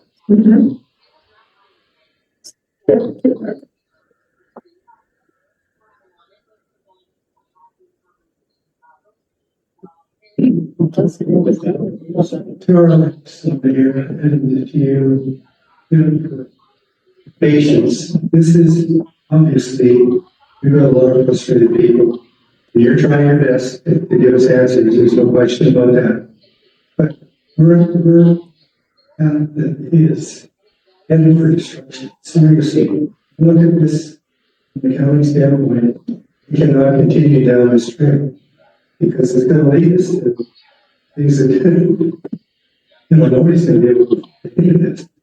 So we have to, instead of new programs, we have to look at the ones that are existing and maybe aren't as efficient or doing what we needed to do and what can we cut. So we're not imposing. The whole of the regional district is revenue dependent on some taxation. Okay, and businesses too, but it's taxation. So when you force that tax on the members of your community, and we don't have any other option, we are subject to something that is out of our control, but maybe there's something we can get it. Have some influence on it. And that's the region planning, the assessment planning. And this is too nice a place to let it fail because we tax people ability to stay here. And I every day, I talk to people who that's what they tell me before. See, I can stay here and get bullied. So, sorry to have you standing there and not being able to carry on with your presentation. I suggest that I'm going to collect all the rest of the questions from people here for the next couple of days and send them to you maybe on Monday. That makes it easier for you, give you some time to digest it and some answers. I think we're just going in circles now and we're not accomplishing much. So, what do you think?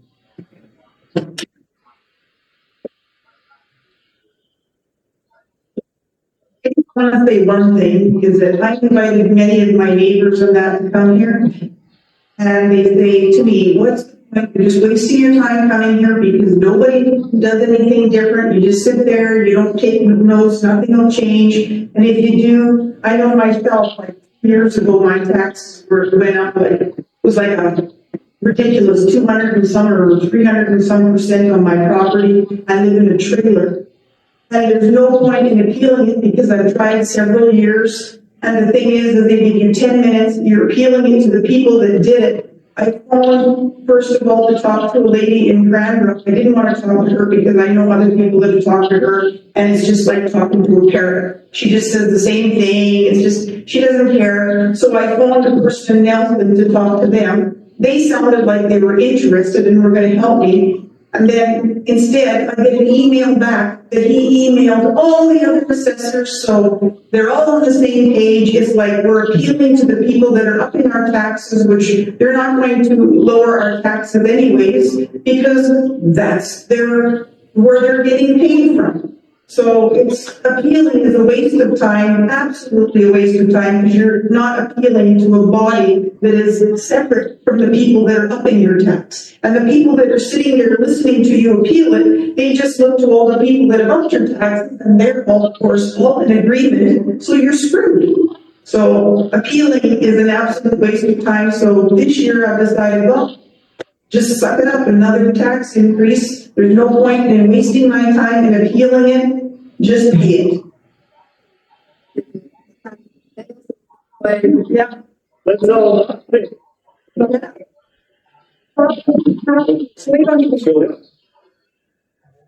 Gentlemen here, it's almost 8 o'clock. You are finishing the presentation now, I think very hard, but I think that the mandate that I am hearing and what I would like to see from the RCA is you go back and you look at what programs are not necessary and where you can. It has to happen, and if that means hiring Elon Musk's team to come in and do a no jury, we looked at our government, starting at the local level, to cut the fat. There is way too much waste in government spending. And it all comes back to us, the taxpayers, and we are to it. We do not want to pay this extravagant.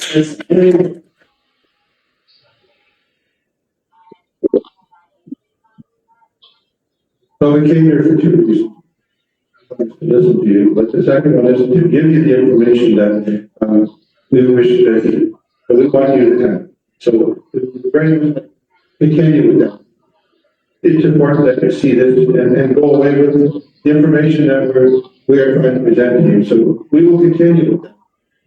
For some people are leaving, but nothing to say and The only pie you should be serving is apple pie while you're screwing us. My question here, and I've seen this in other work. Basically, when people have certain view on things and questions don't get answered, when it's happening, it's independent federation reform, so that they can actually lobby on behalf of us. If the government's not going to do it for us, then it's an independent federation. It's going to work for me instead of law and order. People seem to be making the rules. Lobbying engagement doesn't really seem to work. Thank you. It's been here for a while, and people have got it. But we can't afford these property taxes. We can't afford it. And there's no answer as to how we pay it. Like everybody else, right? You know, I appealed or tried to appeal. I phoned the day I got that assessment in the mail. And well, you gotta do this, you gotta do this, you gotta do this. And, you know, like, it's just the most asinine thing I've ever heard in my life. You're not telling us how to pay our taxes. We don't, I'm not telling people, I get $1,100 a month from our wonderful government. Last year, our property tax was $3,700. $3,700 out of $1,100 a month. How do we buy groceries? How do we do anything? How do we make some money? How do we make money?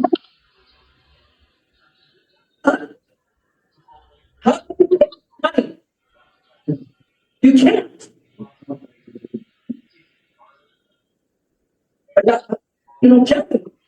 Kevin, you've been in my place. Our property assessment is completely up to lunch.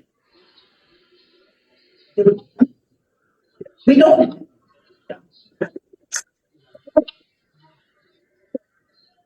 I can't pay something when you don't have any more money to pay. Yeah, exactly. Can you tell me? There's one brutal mechanism that the province opened up, and you can defer your property. Sure, defer. And you're paying small deferment. Yes, and I agree. My father thinks that, and you wouldn't get his tax now. You don't want to tell a proud person that they have to be blessed to their children because they can't pay their taxes. But that's the only answer I can give you for what I've seen from the province is deferral tax. How about the RCK or the government saying you're retired, you're a senior, you've done all of this work all your life, you've done all of this, you've been paying taxes all your life. What about because you're a retired individual and you're not making a lot of money? Well, because why not drop the property taxes by half, something? My wife and I don't use this huge building. We're happy to be paying for this, be paying for that, and the other. So again, we're not allowed as a regional district to collect your property tax. I said that earlier, I think the fellow left. We are not a taxing authority. We say what it costs to run a service at a certain level. Earlier, we said we're not going to give library society a certain amount of money. They said they're going to close for a day. These are the hard options. We can say we're not going to give this rec complex a certain amount of money. We'll close 2 days a week. Those are options that are in our control. But we are not allowed to collect your taxes. The province is authority. Just hold, because you stated two things that were wrong, and I won't correct them right now.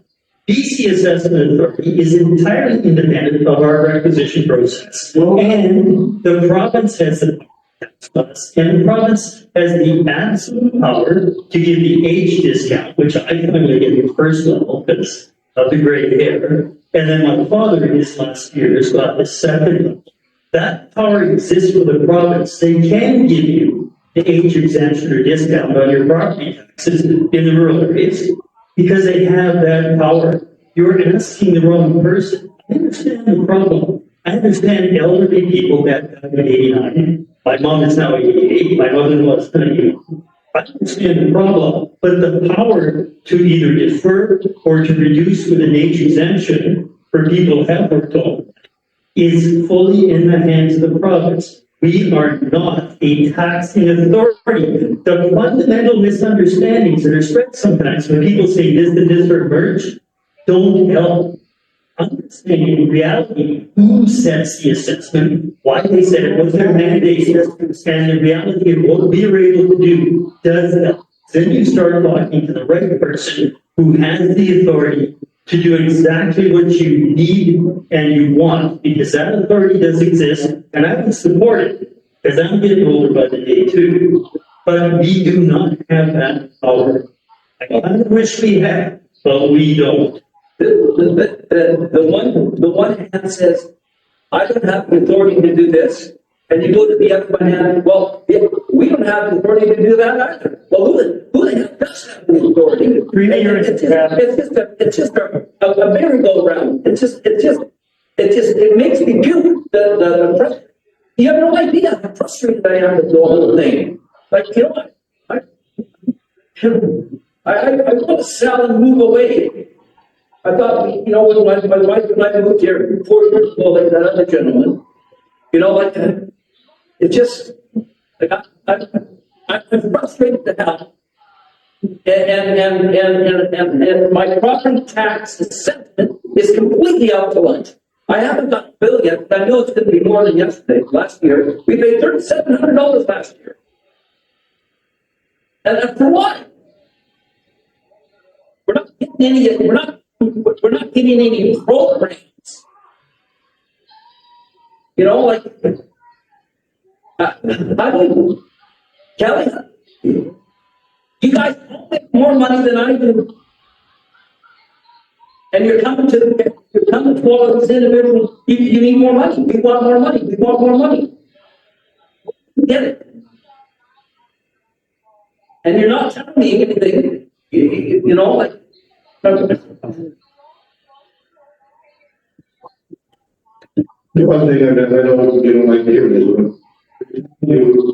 what we need because of the 187 services we provide. We're telling you why we need it. And that's the information we're giving you here. And it's hard enough for us to give you that information, but at least it helps you understand why we do what we do. And we do this because it's the public expectation when we deliver those services. And we have worked that out over years with the public as to what level of service they expect from us. That's the level of service that we are trying to provide in all the services. Those services have to be paid for somehow. We suffer from inflation the same as everybody else. We have all the same issues as you do. Is to provide these services, and these services, again, have been agreed upon by people that live here and throughout the province, and they're provided at this level of government. Well, I don't have a solution to your issue. So, you know, let's have a solution in mind, and a solution that maybe this young lady that should, and these other lady down there should. We're not hearing anything. We're not hearing any solvency. We're not hearing any. How can we come to the end? Well, let's just make more services available. We got all these services. Let's make more. Property tax go up. And people like my wife and me and whoever else just can't afford them, so we go away. You're not solving the issue is that there's too much garbage, too much meat, like that other lady said. It just cut property taxes. You have the ability to do that. Make it affordable to live here. You have the ability to do that.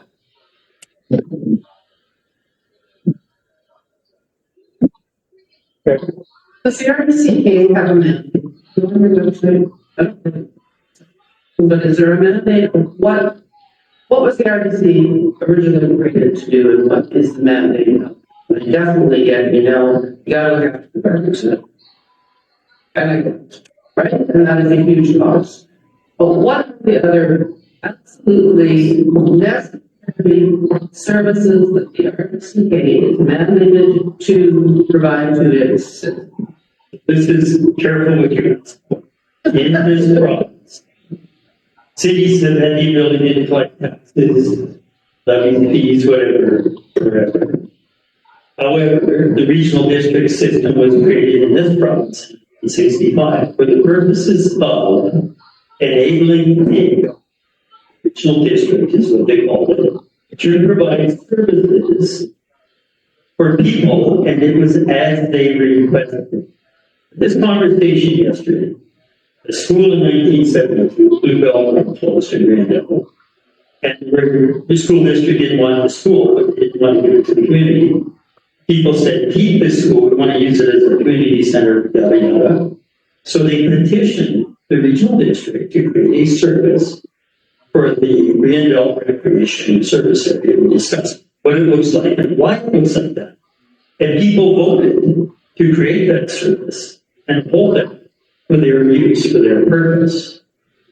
People in Snake that have their little water system forever struggling. So they will petition the regional district to take our water system. Take it one of your services. You got people and equipment that they can meet the deputy requirements. They voted and asked to become a regional district service. So many, if not most of your services are that. The mandated services, they're the very kind of cool ones. Waste, we are mandated. No longer can any city, town, or village operate its own solid waste, manage its own solid waste. They can do the liquid waste, but they are not allowed by provincial statute to do the solid waste. That must be done by a regional district. It must be done under federal and provincial law. So other services fire. In rural areas, we're not mandated to provide fire coverage. The only fire services in rural areas are because people voted within a defined area to say, please create a fire service for us. And those have happened for some areas. Other areas where probably could be volunteers, it didn't happen. Water services are covered. They're voluntary. When they came into clean, if you try and get a water service, to control water, will block. Recreation is voluntary. This entire complex. The mandate is to provide services for citizens, and it is on their request how these services are created. This community voted to approve what became $30 million of addition, remaking part of this, structural upgrades there, adding 2 sheets of ice in the indoor pool. This community mandated the regional district to expend the budget, which necessarily resulted, if you're going to keep operating the building, in additional taxes. So the mandate is to provide services for people, and it's essentially either at their request or it's dictated by the provincial government. So 911, we are mandated to provide service. We're mandated to spend $11 million because text messaging is deemed to be a better way to try and get an emergency call through because it goes like that.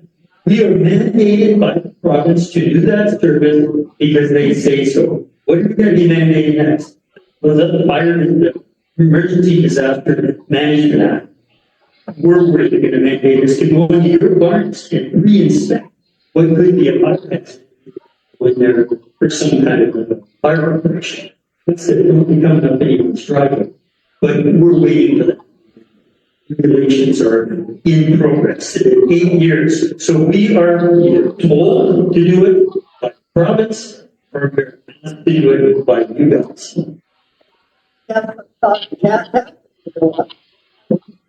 So on the website, There's no way that the tax here could have astronomically gone up because of all.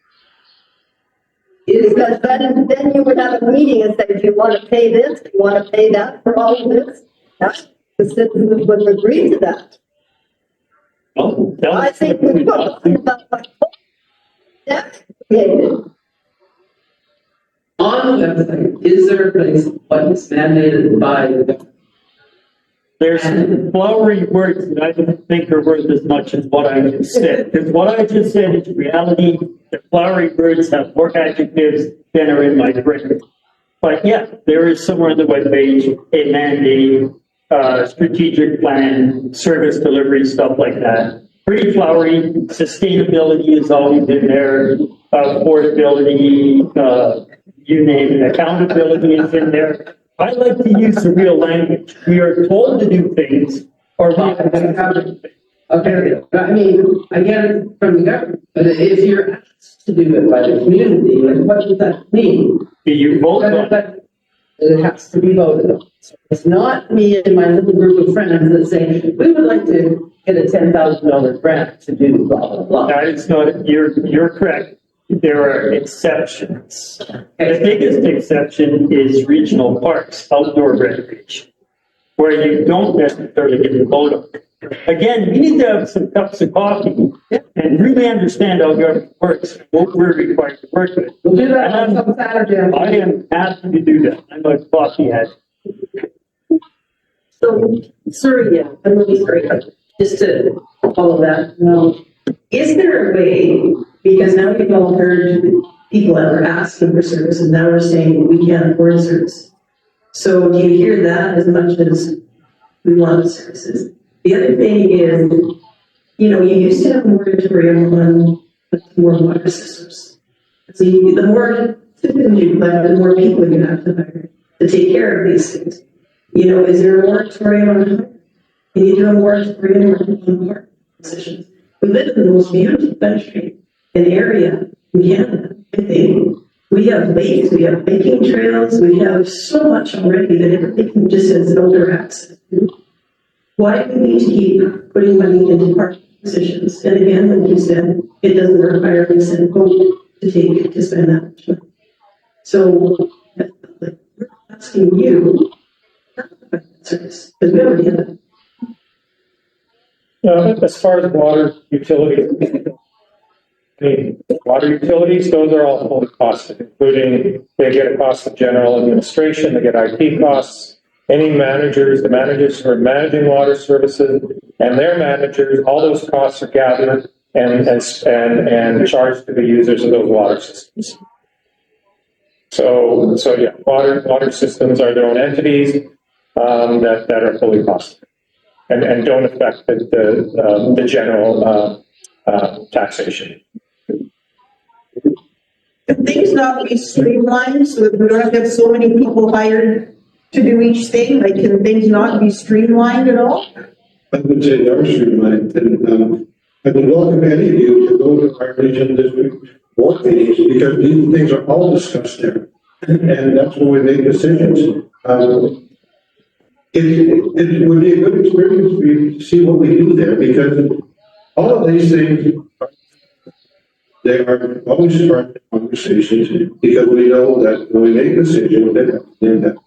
But what we also know is in the services that we provide, those services are there that they either again were mandated or the public has gotten together to ask us to provide those services. And that's why we do it.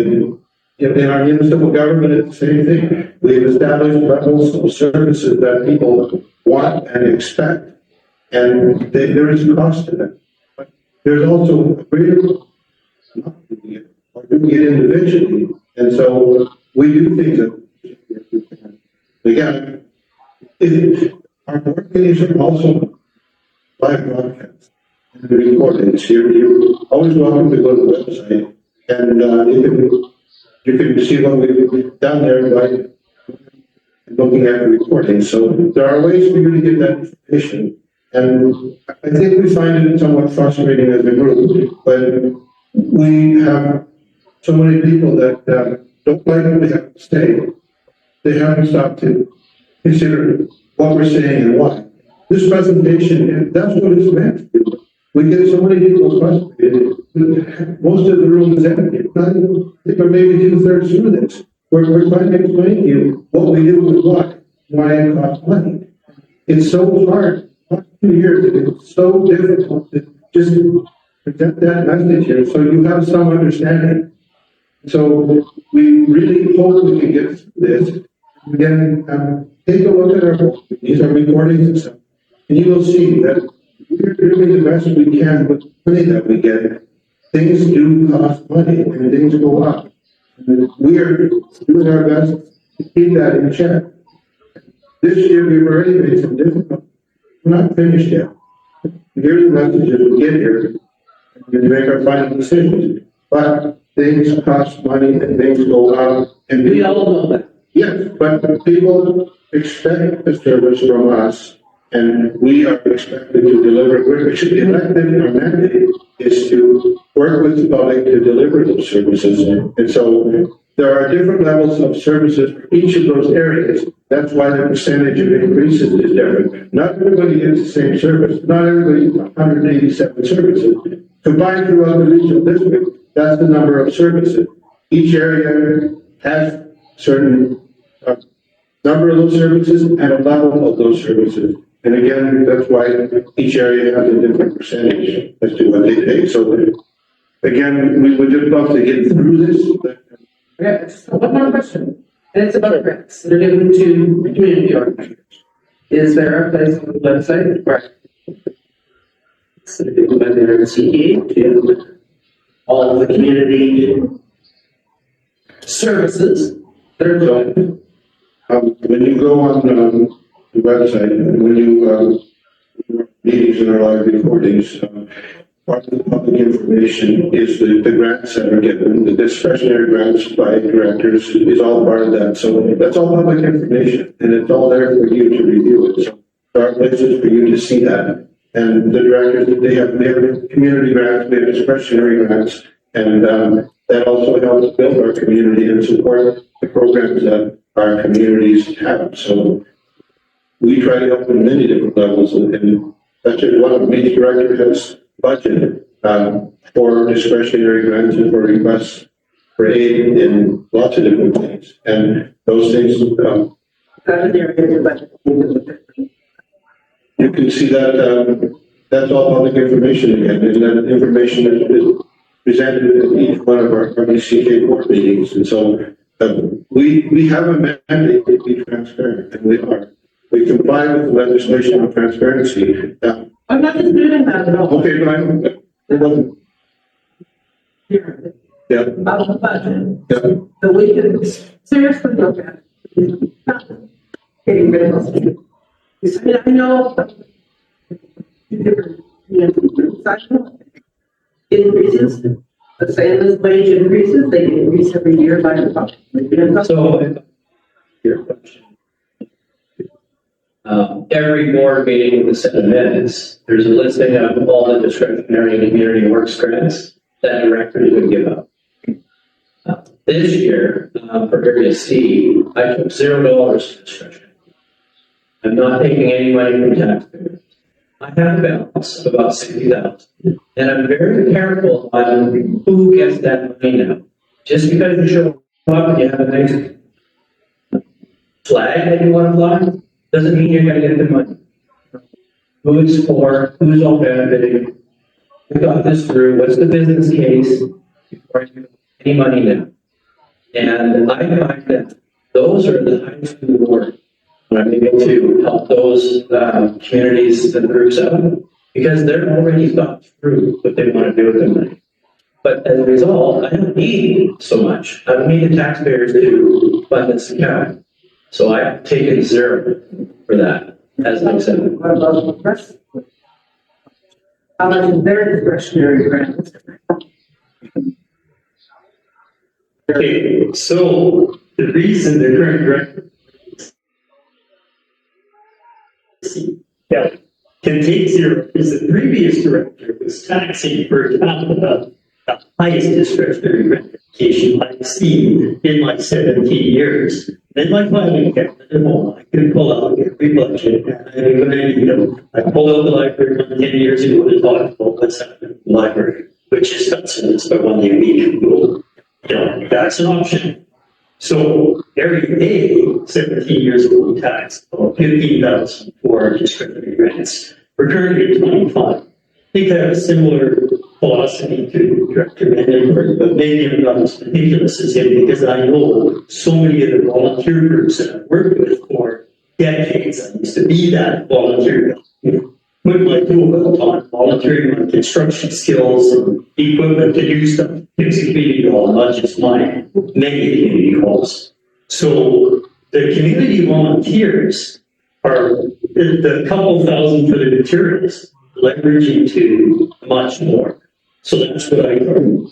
Now, the other part of money you'll see in grants every month is community development grants. That money stems from what's called payment in lieu of taxes. The province doesn't want to be subservient. Not only do they not let us collect taxes, they won't pay taxes on their assets. They create an artificial scale and say, well, in lieu of paying taxes, because we don't want to pay anything the regional district demands, we will give you a payment in lieu of taxes of some arbitrary, we think are BC Hydro assets, or we think this or that is worth. So the province creates a fund for us, split between us, that becomes a community development grant. Now, we don't tax it. It's taxed by the province. That's where that money came from. So yeah, you're paying it through the provincial tax. Again, take the time to figure out what person you really need to talk to. You can tell the province to stop giving bills, payments in lieu of taxes to everyone. You probably get the city screaming at you. And hopefully they would say, okay, we're going to lower your provision. Good luck, but you're talking to the wrong person for that. The discretionary grant, you're talking to exactly the right person. Seeing what I think is good practice and seeing what's overly generous for these kind of grants. The third major grant is a community works grant. Yes. So that was where you get a little bit of a kickback from the federal government. And that's another one. You can say to the feds, do not give us a gas tax application every year anymore. And then you hopefully will see the federal government say, oh, we're going to reduce your federal income tax, or we're going to reduce the gasoline tax. And I put $80 in my vehicle today. But I don't think you'll see that happen. But yes, we can ask to not receive those grants and pull them through you and just cross our fingers that the province and the feds are going to reduce our taxes. But the vast majority of what you see as grants flowing through are not directly on your property taxes. Is that? So I get roll-ups from all of us. Hinge sends us a roll-up every month. So I keep every December 31st what grants I flow through every year. So I can have a look at them. Young woman who works in this building across the Florida district, I asked this afternoon, she tagged me for something I was late in providing to her. They said, oh, I need an update on the community works fund. That's the federal tax grant, the gas tax grant. You can see those, but it's, I sympathize for anybody who tries to find them. This is where this gentleman is quite correct. And that is the 4-hour exercise. I have separate them out, print them off, and I get all of them, so I can remind myself. Yeah, but your annual financial statements, Sophie, is there a place where they would see on 2 or 3 pages all of the grants, or are they only going to see some big totals for each of the funds? There'll just be just totals of certain fund sizes. So there isn't a listing of just grants and which grants they are. So you need to track them month by month. My head's not bad for numbers. It's probably getting worse. I'm a professional engineer. I'm a professional as well. And I do numbers and I scrutinize numbers very closely. For you, it would be a painful month by month exercise. The way it stands today. If you want us to get staff to spend time to make it rolled up somewhere you can see it, now you can see the circuitous bureaucracy. I try to give you as much information as I can out of my head because I know my stuff. But if we got to start tabulating this some other way, and you're right, we need to do something different. We do need to do something differently. But I want your measured suggestions of where do we start? Because maybe that's a good place to start.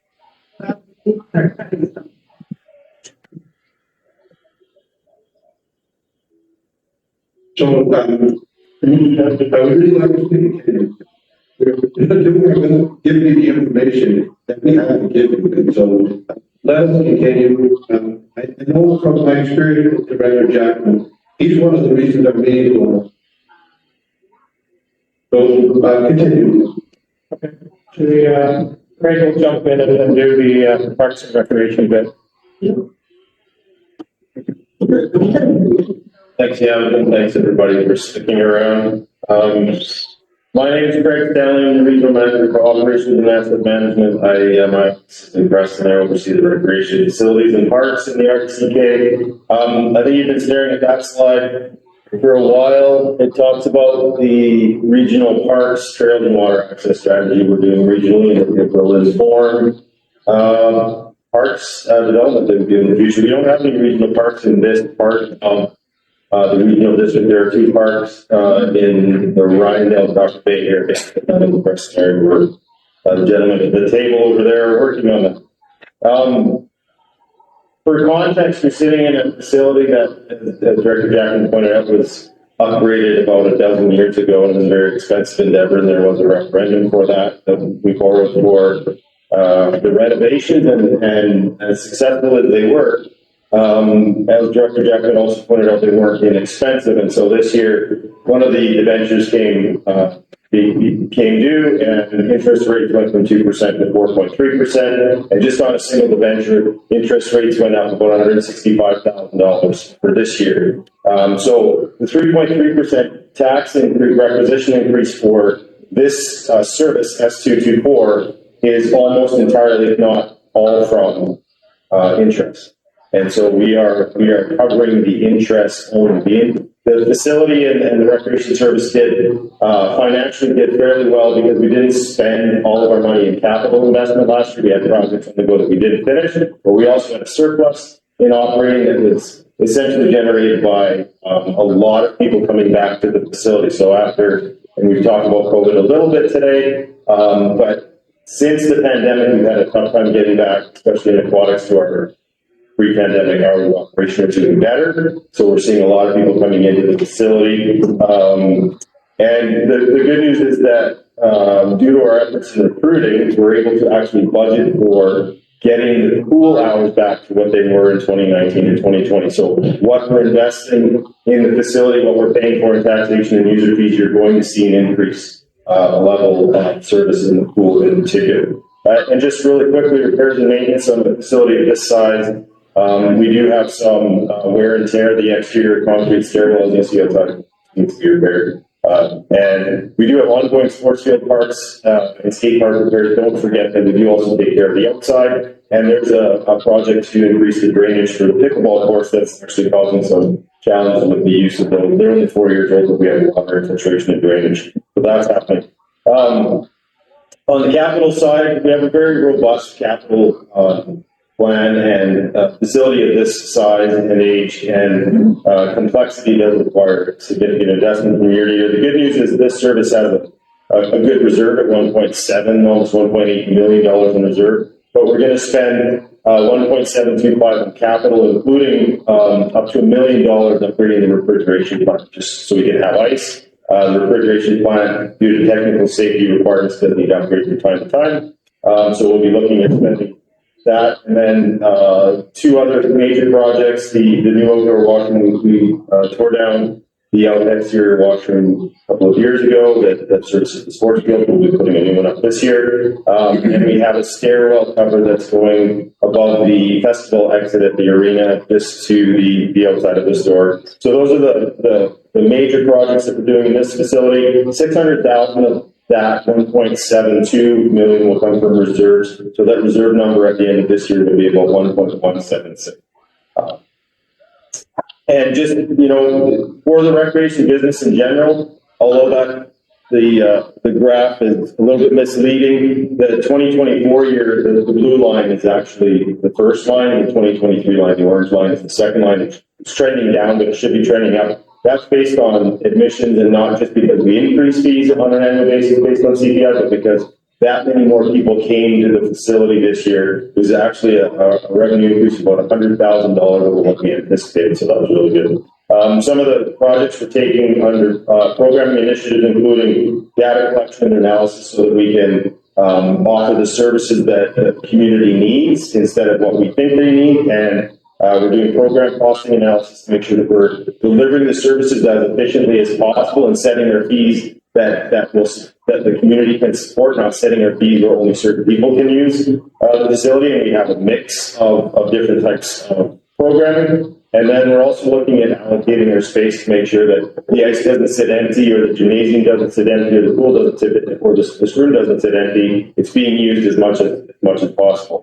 And then from the board side, there's two initiatives. There's that offer low cost recreation. We did what was called the Cheer program, which was a $2 general admission, and we had fixed dates and opportunities for people to come in and pay the $2 and use the facility. And that was an intentional endeavor.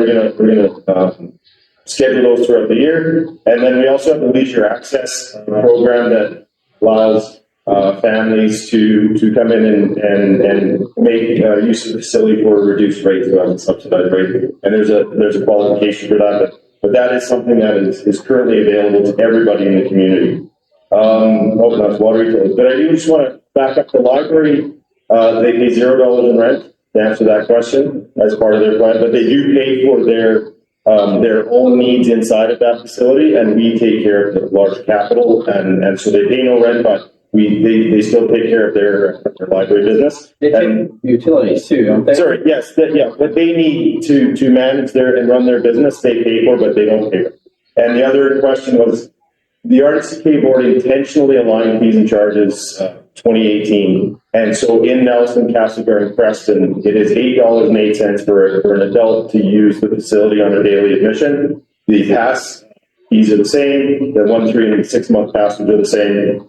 I don't believe as Director Jeffrey you could share those from facility to facility yet, not yet.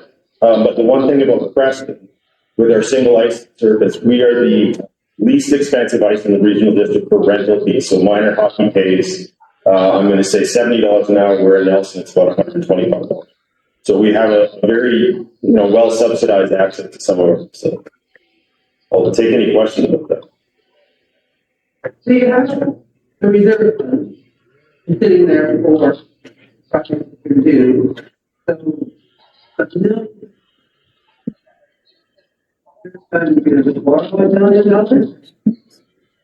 No, we don't have to borrow. No, we have 1.7 million in reserves, and we're going to spend 600,000 from the reserves. The rest of the funding for the capital is surplus that we didn't spend last year on capital projects, and then a little bit of operating surplus. Thank you. Thank you.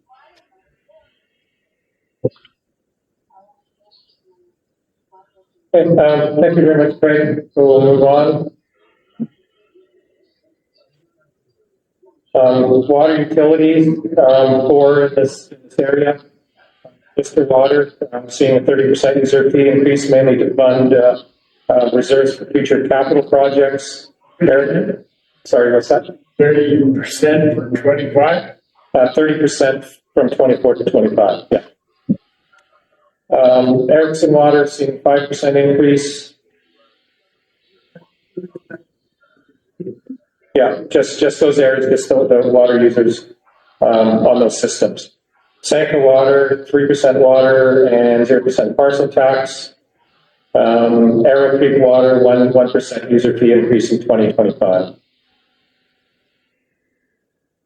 Emergency planning. So our emergency management planning department has been is having a 3% taxation increase for the Creston A, B, and C this year. So their big task or initiative over the last year has been implementation of the new Emergency and Disaster Management Act. So again, this is a provincial regulation that has come out and set new guidelines and new edicts about how to regional districts and local governments manage emergencies. So this is required redoing and updating emergency plans, risk assessments, business continuity plans, moving to a multi-jurisdictional model, aligning bylaw policies, procedures, and templates, and also expanding the neighborhood emergency preparedness program. We're also increasing emergency support cities services capacity, and getting some grant funding for the Emergency Operations Center, as well as the emergency support services. Some potential Columbia Basin Trust funds are coming for community readiness partnership. So last year there was 2 major fire events during the summer in the regional district, one in the Argenta area, the other one in the Slocan Valley.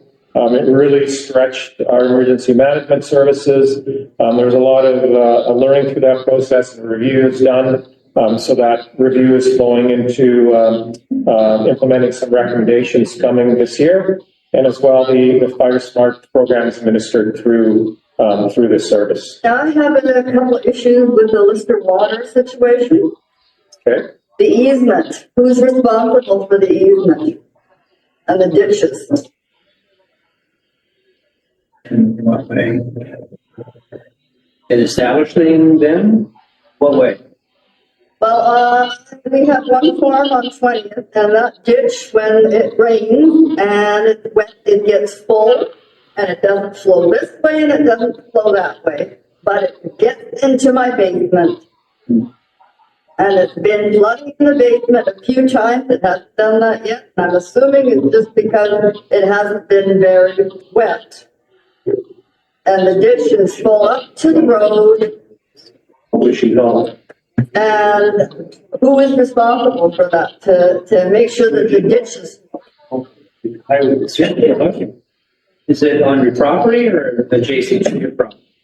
Well, it's right in front of the property, you know, we crossed over the cul-de-sac to get into the back property. So there's one house here, that's the one that gets flooded.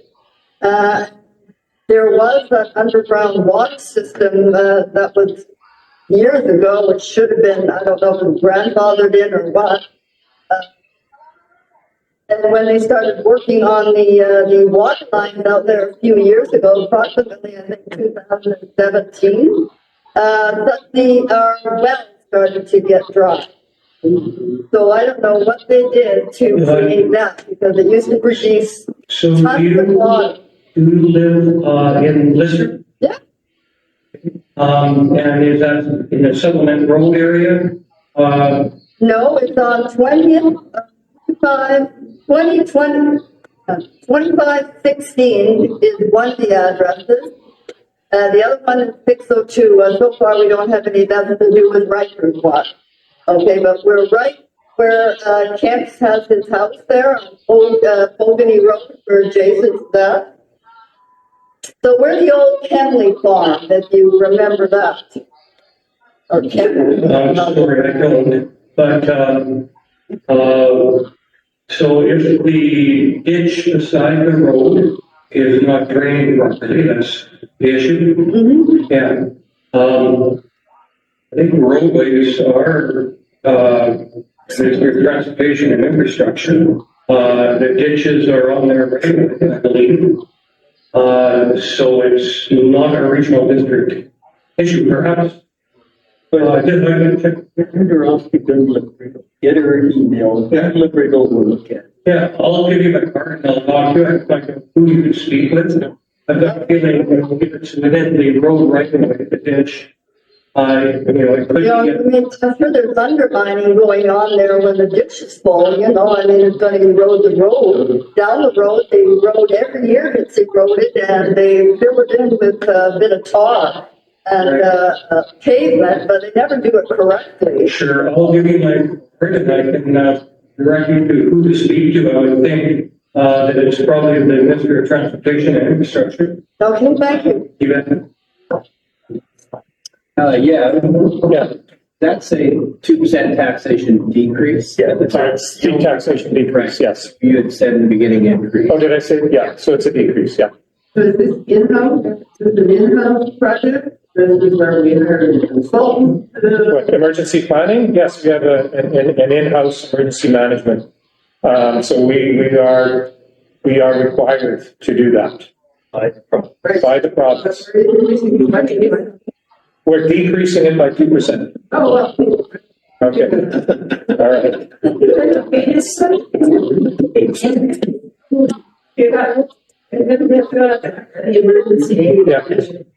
Yeah. Okay, we'll move on here. So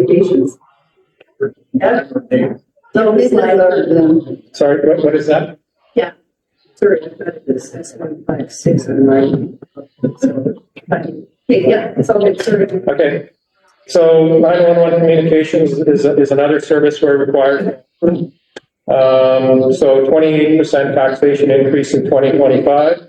This is primarily driven by our contracts with the dispatch centers, central dispatch centers for 911 and fire dispatch in the province. There's also some increased costs regarding migration to next gen 911, and then there's some radio infrastructure that we have to that'll be about $100,000 to be funded by reserves this year.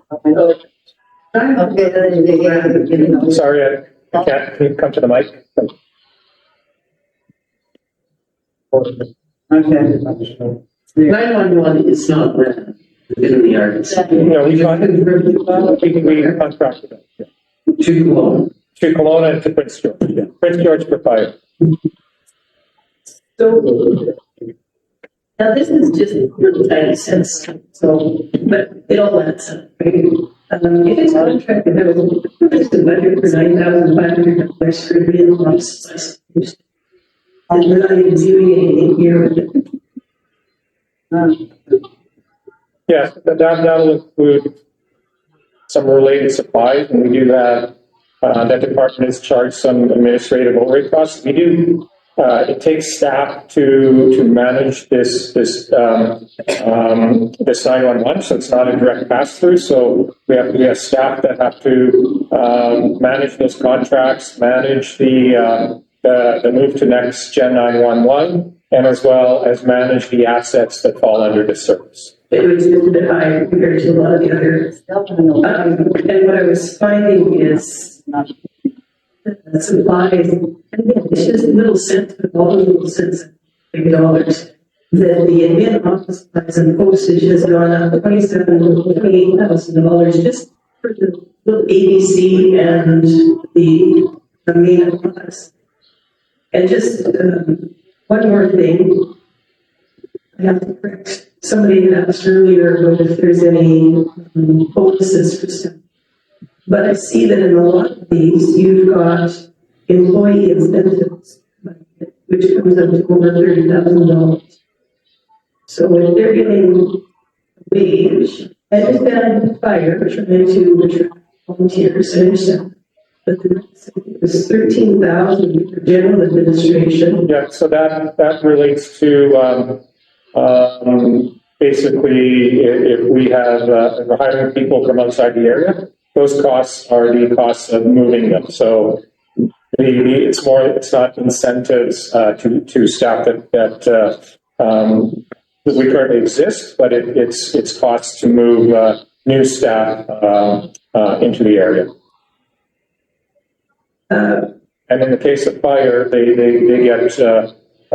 few $1,000s a year to hold some events, including either barbecues and things. I understand. Yeah. Trying to get but you look at rural administration. There's $1,000 for the employee incentive. Resource recovery $3,500. So those aren't moving costs or something else. Geospatial $500, building inspection $1,000, planning and land use $1,000, community sustainability $500, fire protection we just talked about, environmental services $1,500, utility services $25. I wasn't there. So those are moving costs. What are those? Some of that will be related to similar items as I've talked about for fire. So if we're having any sort of training and we're going to have meals or things like that, so those would be covered under some incentive. So there is no bonus program based on performance, but that doesn't exist in regional districts. But wouldn't that be covered under training and expenses? Because you would have your training budget for that, and then those expenses would fall under. No, not always. Okay. No, training costs are usually directly related to the costs of the programs or the instructors. Okay, is that another budget item? You can maybe look at slashing, but when I go to training, I pay for my own lunch. Or I pay for training first, then they invite us. And as a government employee, taxpayer, it's the budget. I think they should be grateful that they're getting some training to do their job efficiently. You've got big salaries, you've got pensions, you've got training. So you have all these. Whether they're home or not, you're going to eat. So just figure everyone's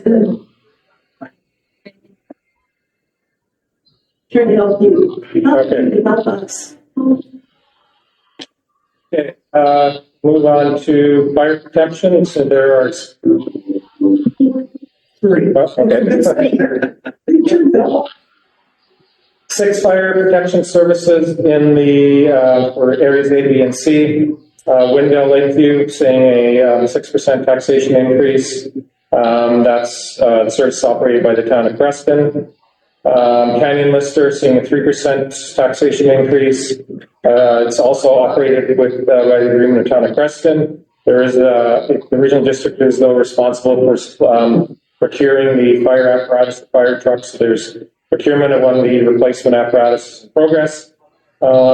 Speaking of fire apparatus, here's one example where costs of the regional district far exceed inflation, our procurement costs. So 2019, a new fire truck cost somewhere around $400,000. They're $900,000 now in a period of 5 years.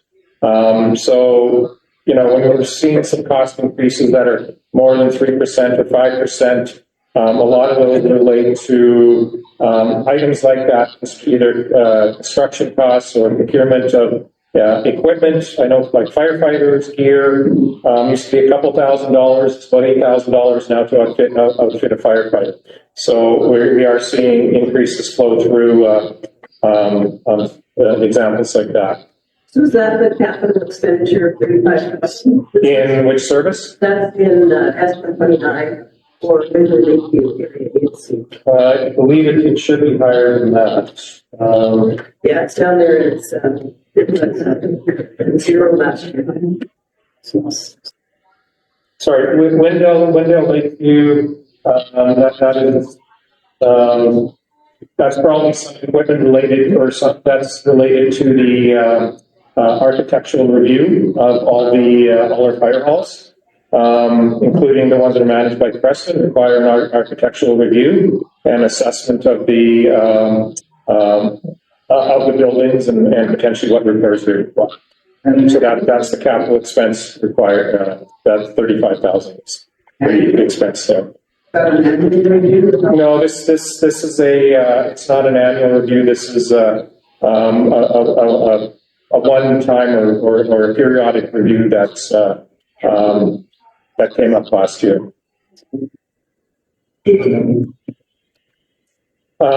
West Creston, Service 291, so seeing a 0% taxation increase. This service is also operating in the Town of Creston. So last year there was a long-term mooring referendum, so it failed to pass last year. So that was going to go towards completing construction of the hall, as well as procuring new equipment. So currently, community group is exploring options, other options for completing that hall.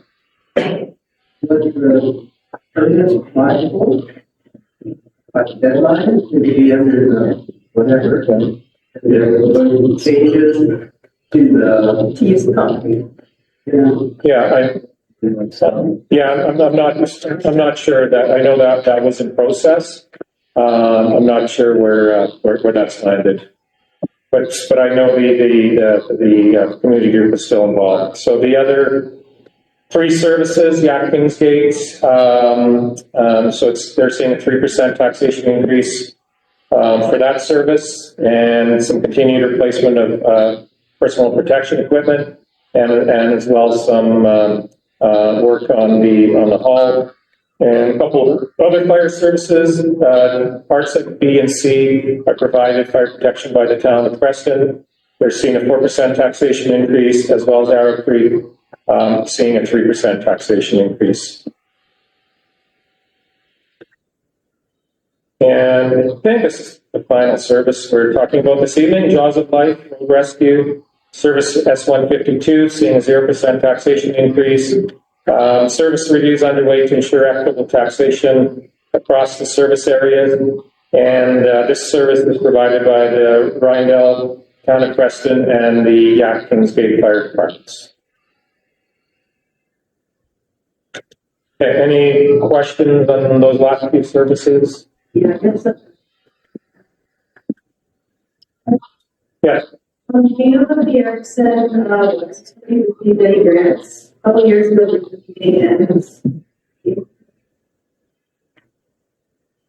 know, if there's any grants, speak to that or? Grants for, sorry, which? Yeah, not sure where that's at. We may have received the water metering for the main water meters. Yeah. block by block thing. That might have been, the most recent grant, but I'm not sure. They had a water meter base, I can track it down. I think that's the current thing. Yeah, there's one. To control, to track and control leakage on main lines. Yeah, there is, I know there's a grant, application process that we're hoping to, related to metering that we're hoping to confirm in the coming. Okay, so I've got a bunch of pie charts. I'm not going to go through them all in detail, but this presentation will be available. But they, in a way, really show where the tax bill goes in a visual format. So this will start the town of Creston, the RDCK portion of their tax bill. So as you can see, for the RDCK portion of their tax bill, the rec facilities probably 55, almost 60% of the tax bill. Waste is another 20. And library 10, and the rest of the services make up smaller portions, probably 5% each or less. So the rec facility is definitely the largest portion of the tax bill. Crazy much for this place. Yeah, It's mind blowing. yeah. So this is for the regional district portion of town of Creston tax bill. So when our town of Creston resident gets a tax bill, they're also going to have a portion for from the town of Creston for fire services, roads, and all the other services that the town provides. So, you know, potentially combining those two together, you would paint a little different picture. So not directly comparable to the rural areas. So Windmill, Lakeview, yes, the rec facility is still a big chunk, but we're probably down to about, yes. Any of that right? Yeah, and do you mind moving forward? If you move closer, you might be able to see it. Is that posted? Yeah, this will all be available. Sorry, this brown one here? That's refuse disposal. And the gigantic one is this building. Yeah, and then, Gigantic one is this building. yeah. Yeah, and then fire protection is about comes in about 20% there. So most of your bill, you're living in Wendell, have fire protection. About almost 3/4 of your tax bill is going to be between waste, fire protection, and this rec facility. This thing is a millstone around people's necks. Yeah, so now if you're in Area A South, so you have no fire protection, so you live outside of the Wendell Fire Protection Area, but you're paying into the center, half your tax bills related to this rec center, refuse disposal, another part of it, and then everything else is probably under 10%.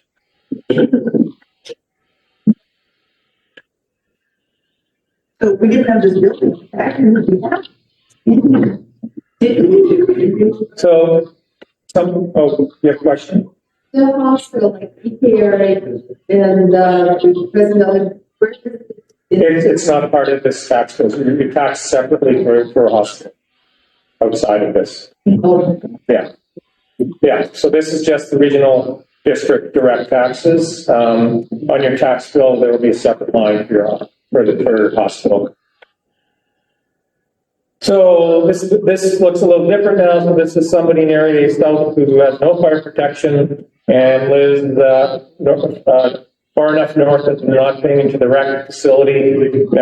Waste, parks, and library are make up about half of your tax bill, and some of those shared services like building inspection, planning start to become a little greater proportion. But then I should have mentioned earlier, there's a section there that says per 250,000 of home value.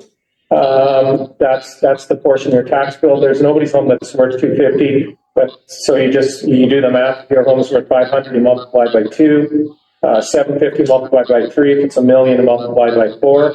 But if you can see somebody who's not paying to this rec center, doesn't have fire services, their tax bill, let's just go back one slide, is about half of somebody who has, who's paying into the rec center, or, let's go back one other slide, or maybe a third of now somebody who has, fire protection. So it really matters where you live and what services you pay into, will make the biggest impact on your tax bill. Did I miss the slide for Canyon List? Oh, we got lots of slides.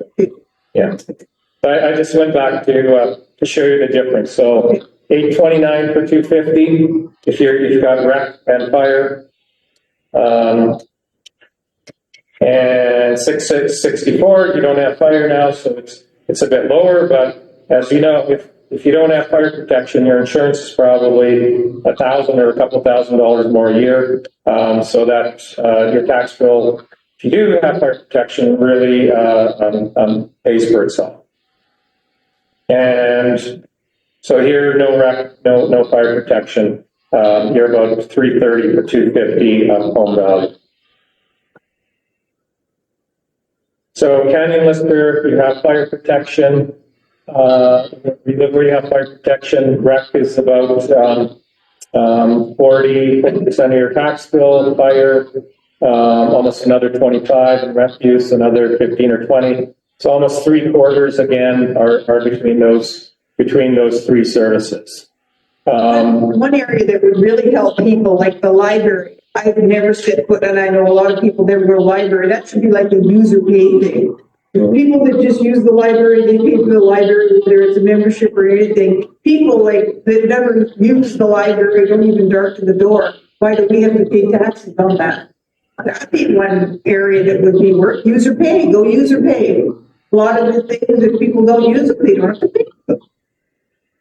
People lose themselves in Yeah. the budget or what they are.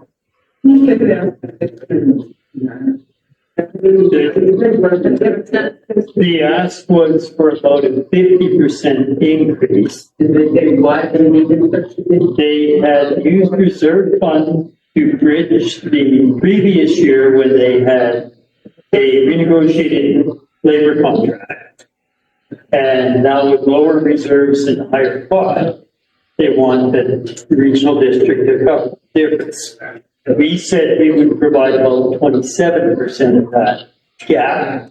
That would detract funding as part of that overall thing from our building reserves. And then over the next year, that gentleman sitting at the table, because I needled him about this morning, has to come up with, are we going to be able to look at that building, the amount of money we're putting aside right here? So that is in the flux.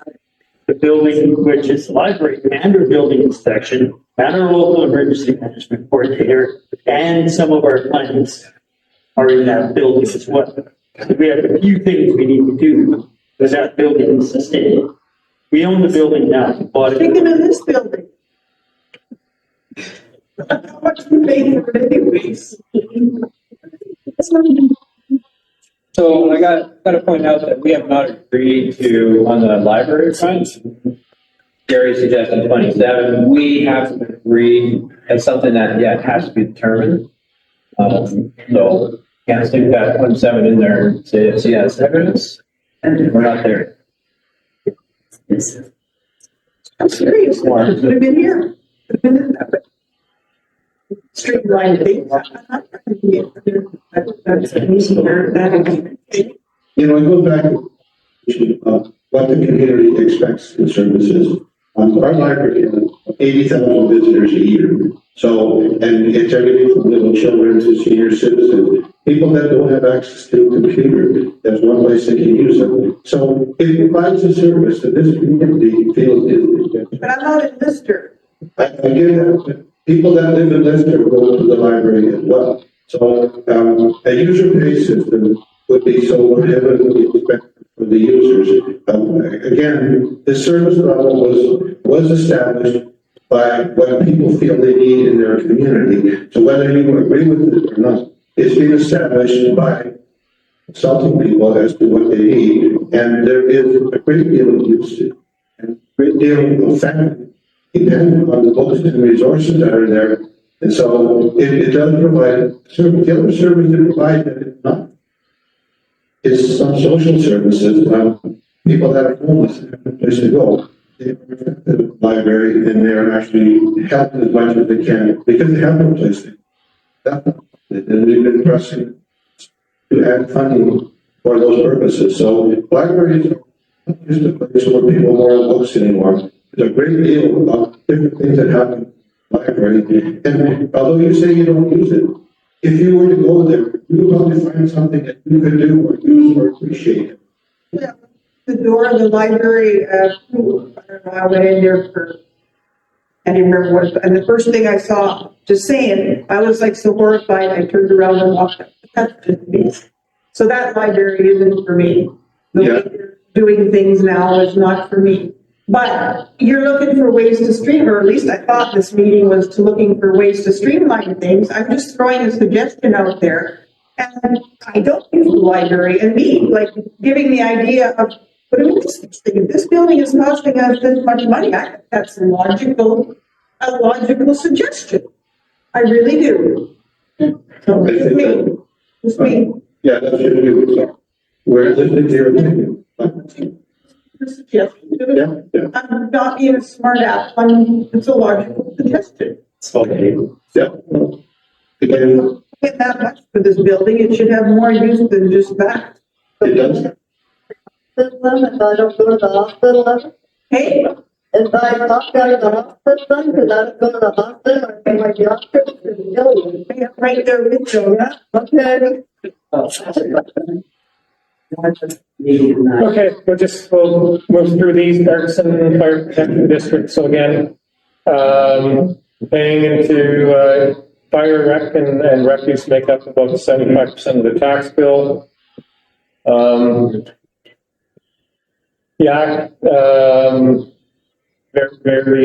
Very similar. Paying into fire protection, refuse, and the rec facility. Arrow Creek, somebody living with the Arrow Creek Fire Protection.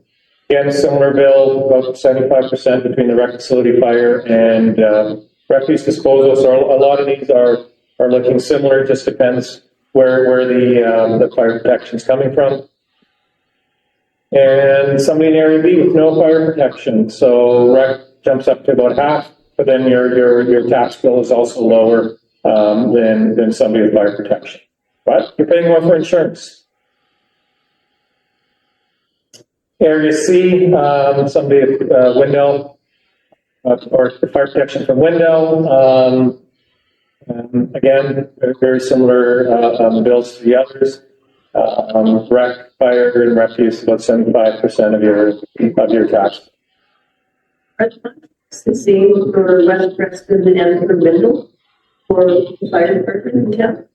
They're not. We're looking at making them very similar because they were all implemented at different parts or different timelines. So we're working towards having the same contract in place for all three of those.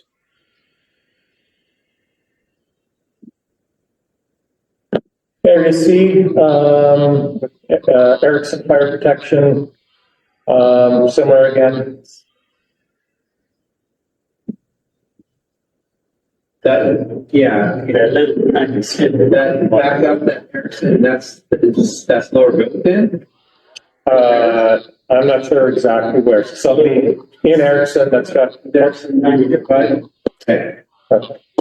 So I'm just wondering, is this a triple dipping thing like Area C? Is it just not Area C because I'm seeing that it's Erickson, it's Wendell? It really depends on your address, where you live, because it comes back to these defined areas. The biggest difference is whether you have fire protection or not.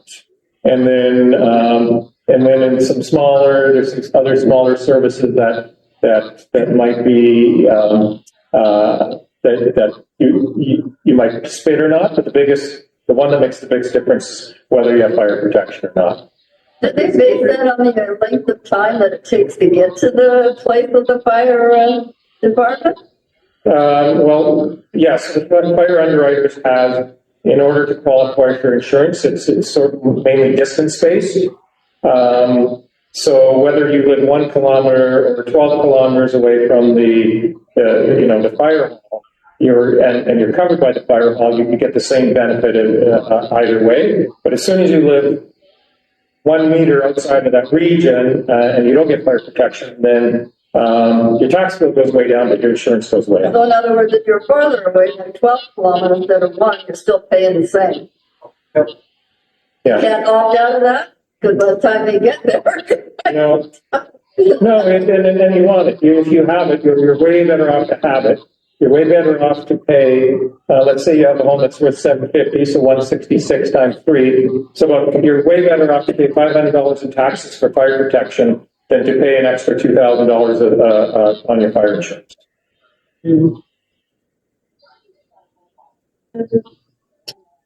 So West Creston Area C Fire Protection. So similar. So it's a less dense area, so you can see fire protection for West Creston is a larger chunk of your bill, but the actual requisition, it's one of the lower cost fire halls, but because it's got a lower population, it pays a greater share of their costs towards fire protection. But again, between fire rec and refuse, you're at about 75% of your tax bill. And Area C, if you have no fire protection, rec jumps up to half and waste about another 20 or 50% or so. And that concludes the presentation. So any other questions? Yes. I think we missed a couple, or I missed a couple, so first, excavation service. What does it do? Did we hit that slide? We don't have a slide on that now. Sure.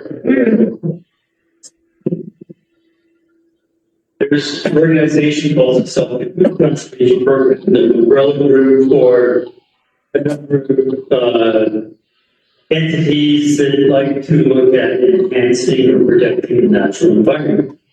They created a program, first in BC and the Upper Columbia Valley, in Rivera through there, where they suggested that if you wanted to help people take on conservation programs with grants, and you had public support saying yes, the wetlands along the Columbia Valley, Columbia Lake all the way north is close towards Golden, the river, close towards Golden. People said, yeah, we would support sort of a general catch-all fund based on parcel. That if every parcel in an area that voted to say do this, paid $15 a year per parcel, what would happen with that money? What would be done with that money in terms of supporting projects to build in area? It exists in area A now. The area A voted to do it. So they built back. So there's some back condos at Proclamation Regional Park, down at Creston, and then one other location in between. They have a project this year where the one group is looking for some support to get volunteers out and tear up some of the barbed wire to get off the road near Boulder Creek, where they used to raise cattle in there. There's a lot of barbed wire, just the posts are rotten, wires laying in the grass. And to do something like that, finally pull that barbed wire. It's not going to rot. It's going to injure. I mean, like I just walked through a whole myriad of projects. So people were asked, would you want to support this kind of fund for governmental projects? Yes or no? Vote. So they voted yes in areas A, D, E, H, F. I think those are the only ones in this regional district right now. So it's another case of not being told to do this, but asking for the regional district to do this. So we put it to a vote, people, majority vote say yes, and so we're doing it. I just had heard of this, thank you for the information. For the S-291 fires in Northwest Creston, it looks like it's budgeted in 2026. We've got down short-term financing interest, short-term financing principal. Looks like somebody's taking out a loan for something. What's that going to be for? That's to pay off the deficit in the service. So the service has been carrying a deficit, and it needs to be the deficit needs to be financed, paid off over 5 years. Sorry.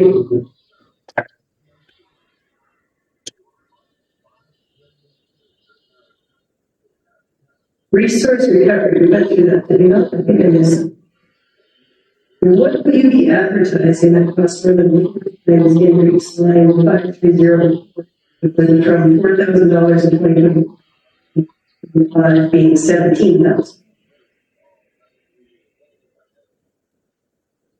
And resource recovery? Yeah. That's most of the advertising there is related to advertising regarding, like recycling programs and such.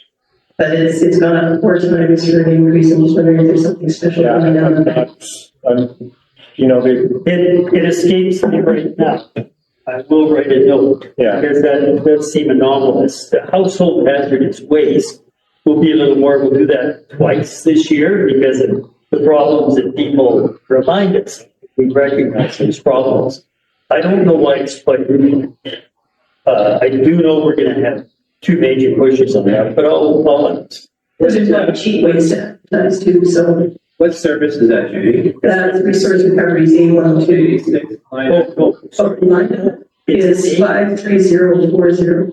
So sorry. Oh, I know what it is. Sorry. No, just, oh, I see. It's going from $738 to $2,500. Okay, but it's the allocation service. So what's happening there is a pilot program to try and get businesses to take their swampy, messy, wet waste out of the waste stream, the organics, and have a separate program to get it into the organics composting facility, which residents in Creston are really supporting well with. So I think the advertising for that, they were just going to spend it in Nelson. And some noisy guy, you've been listening to him all night, said, well, we should have some of that money in the east sub-region because we think with our fields forward and our food hub and the number of conscientious farmers that we have in this area and the restaurants that have been kind of asking for this, because some restaurants are taking their food waste that's suitable for chickens or pigs out to farm trade. I said, let's have a little bit of money so we can promote that in here. Maybe we'll build it into something. So I think that's what that is. I thought it was in S-186. I misunderstood where it was. Okay, yeah, we've got transfer from under service in that area too, from 1,375,000 to 1,631,000. Okay, so that's one of, is that the organics or is that the? It says resource recovery A12. Okay, so that's I can come up with an answer later. That's fair. Automatic response mechanism is where it's been. That's, we'll get to these questions. That is what we just did that. Last board meeting, we had that discussion on that. And as Gary described it, that's what it's for. Okay. A112 project management for license and permits, it went from 0 to 50,000. What's that? That's 5, yeah, 812, 53080. Like those licenses and permits are related to new asset management software. Holy monkey. Yeah. That's crazy. Okay.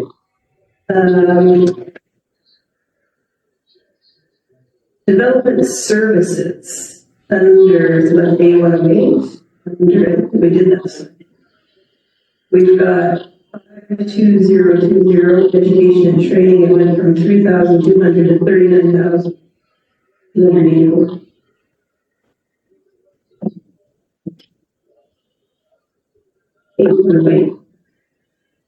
Yeah, 108. A108. Yeah. Investigation and training from 3,000 to 39,000. Doing the biggest shift there is in flood mitigation work. This year is my scribble notes, but I've taken it and find it exact. Education and training. Yeah, related to one. No, yeah, I see that, that's, I don't have an answer off the top of my head on that one. Basis for that. Yeah. And, okay, so the line item was 52020? Yeah. Correct. Okay. Somebody else, okay. No. So A109 Community Services, we've got 55020 operating supplies. It goes from 4,854 to 38,000. What's that? Line item? Line 55020.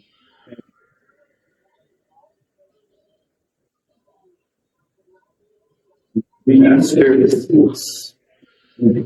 14. So what we're doing in recreation, that we've regionalized, to streamline things, and we're taking, various pockets of money at the locations and moving them in one service to consolidate. So it looks like that budget went up where other budgets have actually come down in training and other costs. I can't correlate them right now, but that's where those expenses go. Yeah, we can break down that because that's pretty huge jump there too. Sorry, 52020, that's not it. 55020. Better? Yeah, thank you. Utility services. Just, do you have how many numbers do you have on the list? That might be the best way This is to, my last. okay, great. So under A103, I just don't understand. I mean, it's just because we don't know how to read these. 56610, we've got equipment financing interest. Last year was 8,000, this year is 168,000. And what's the? Yeah. Yes, That's tobacco. Well, it's equipment. Yes. So just motor tobacco. That's for moving the, we had a water utility service, so that's moving the asset from one service to the other. So we had a sub-service of this, a utility construction crew, and there was an excavator. So this was moving the excavator out of the other service and moving it into this service. And that excavator will be going up for sale sometime. Been the water utility user. No. It's continued that service. Yeah, it's done. It's continued. Yeah. So the assets have to be moved, held here, and then disposed of. So we'll look for cost recovery on that. But when you get a continuous service, we have a procedure for you either move the asset to some other service that will pay for it, or you sell it yourself. What's the brand of that? You guys got for? There you either backhoe and there might have been an equipment truck. Yeah, there was a backhoe, a truck, and a trailer. Okay, that was from the utility division that got shut down. Yeah. Over a year ago. Yeah. And so now these assets are probably moving into a place for their disposal. Correct. Yeah. As it's got it down as an expense. So. That's the nature of these allocations. The allocations allow us to pull stuff, and then allocate. The allocation services give us a little bit more information than an S service typically does. But thanks to Gary, it's always about need more information. It's hard to follow some of this stuff, right? So if you look at that service, since we're getting into details, so on 55610, you've got the 168,500. Yeah. You look at line 43,300, proceeds from asset disposal. Yeah. That offsets that 168. So we're going to transfer that piece of equipment into the service and then dispose of it, or there's a couple of pieces of equipment for 170,000.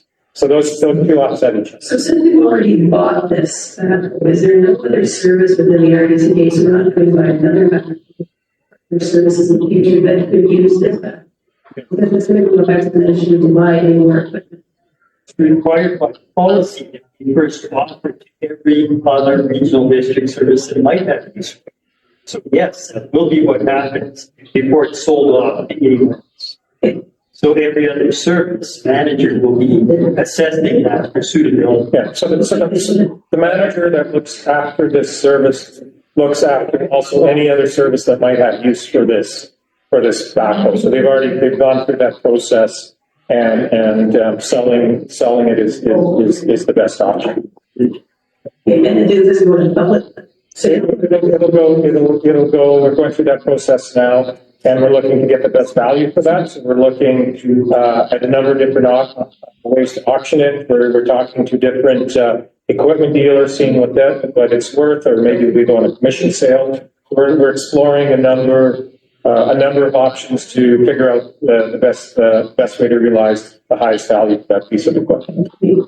Another thing, your presentation is much better this year. We still can't read a lot of it, fine prints, but just explaining what each of the, because I used to work for Escape. I had no idea what some of those services did. Federal administration spends so much money, so what do you do every, I see it in the budgets every year, but I had no idea and seeing what the others have asked. But that's improved. The other thing improved was instead of a day or two before, we at least got a little bit more time. We can still extend that to at least have 2 weeks to go through 200 pages or 300 pages, whatever the budget's. And because we're just trying to stick on the record first. So we don't want to. I think it was just over 2 weeks. Yeah, February 28th. Okay. Is what the week and a half. Okay. All right. Thank you. Do we have a question? Probably fairly short one. Okay. Do you guys see correctly on there that YAP is paying landfill fees as part of their taxes? The reason why I was wondering is, to my knowledge, their RDCK provides no garbage facilities people in Canada. Bonus on applied paying in on landfill. That was my question. I was wondering, is there facilities in YAP? I just don't know. Or are they actually paying landfill fees where they get no landfill? It's just a landfill that's in 40 kilometers in Creston. That's all. I thought we had a contract with the community society to transfer waste. But a lot of us drive a long way to do the same. Because I live 50 kilometers from here. I happen to have Boswell. There's a lot of other people who live in zones where they have to drive. You will never get equitable access to all services by this building. Yes. Awesome. Yeah. Okay, well, thank you everyone who stayed right to the end. We appreciate your time and your input. Yeah, I appreciate that they stay here long to have, it doesn't come along night there. Thank you all for staying and, staying. I'm just gonna turn the meeting. Give people the guys that walk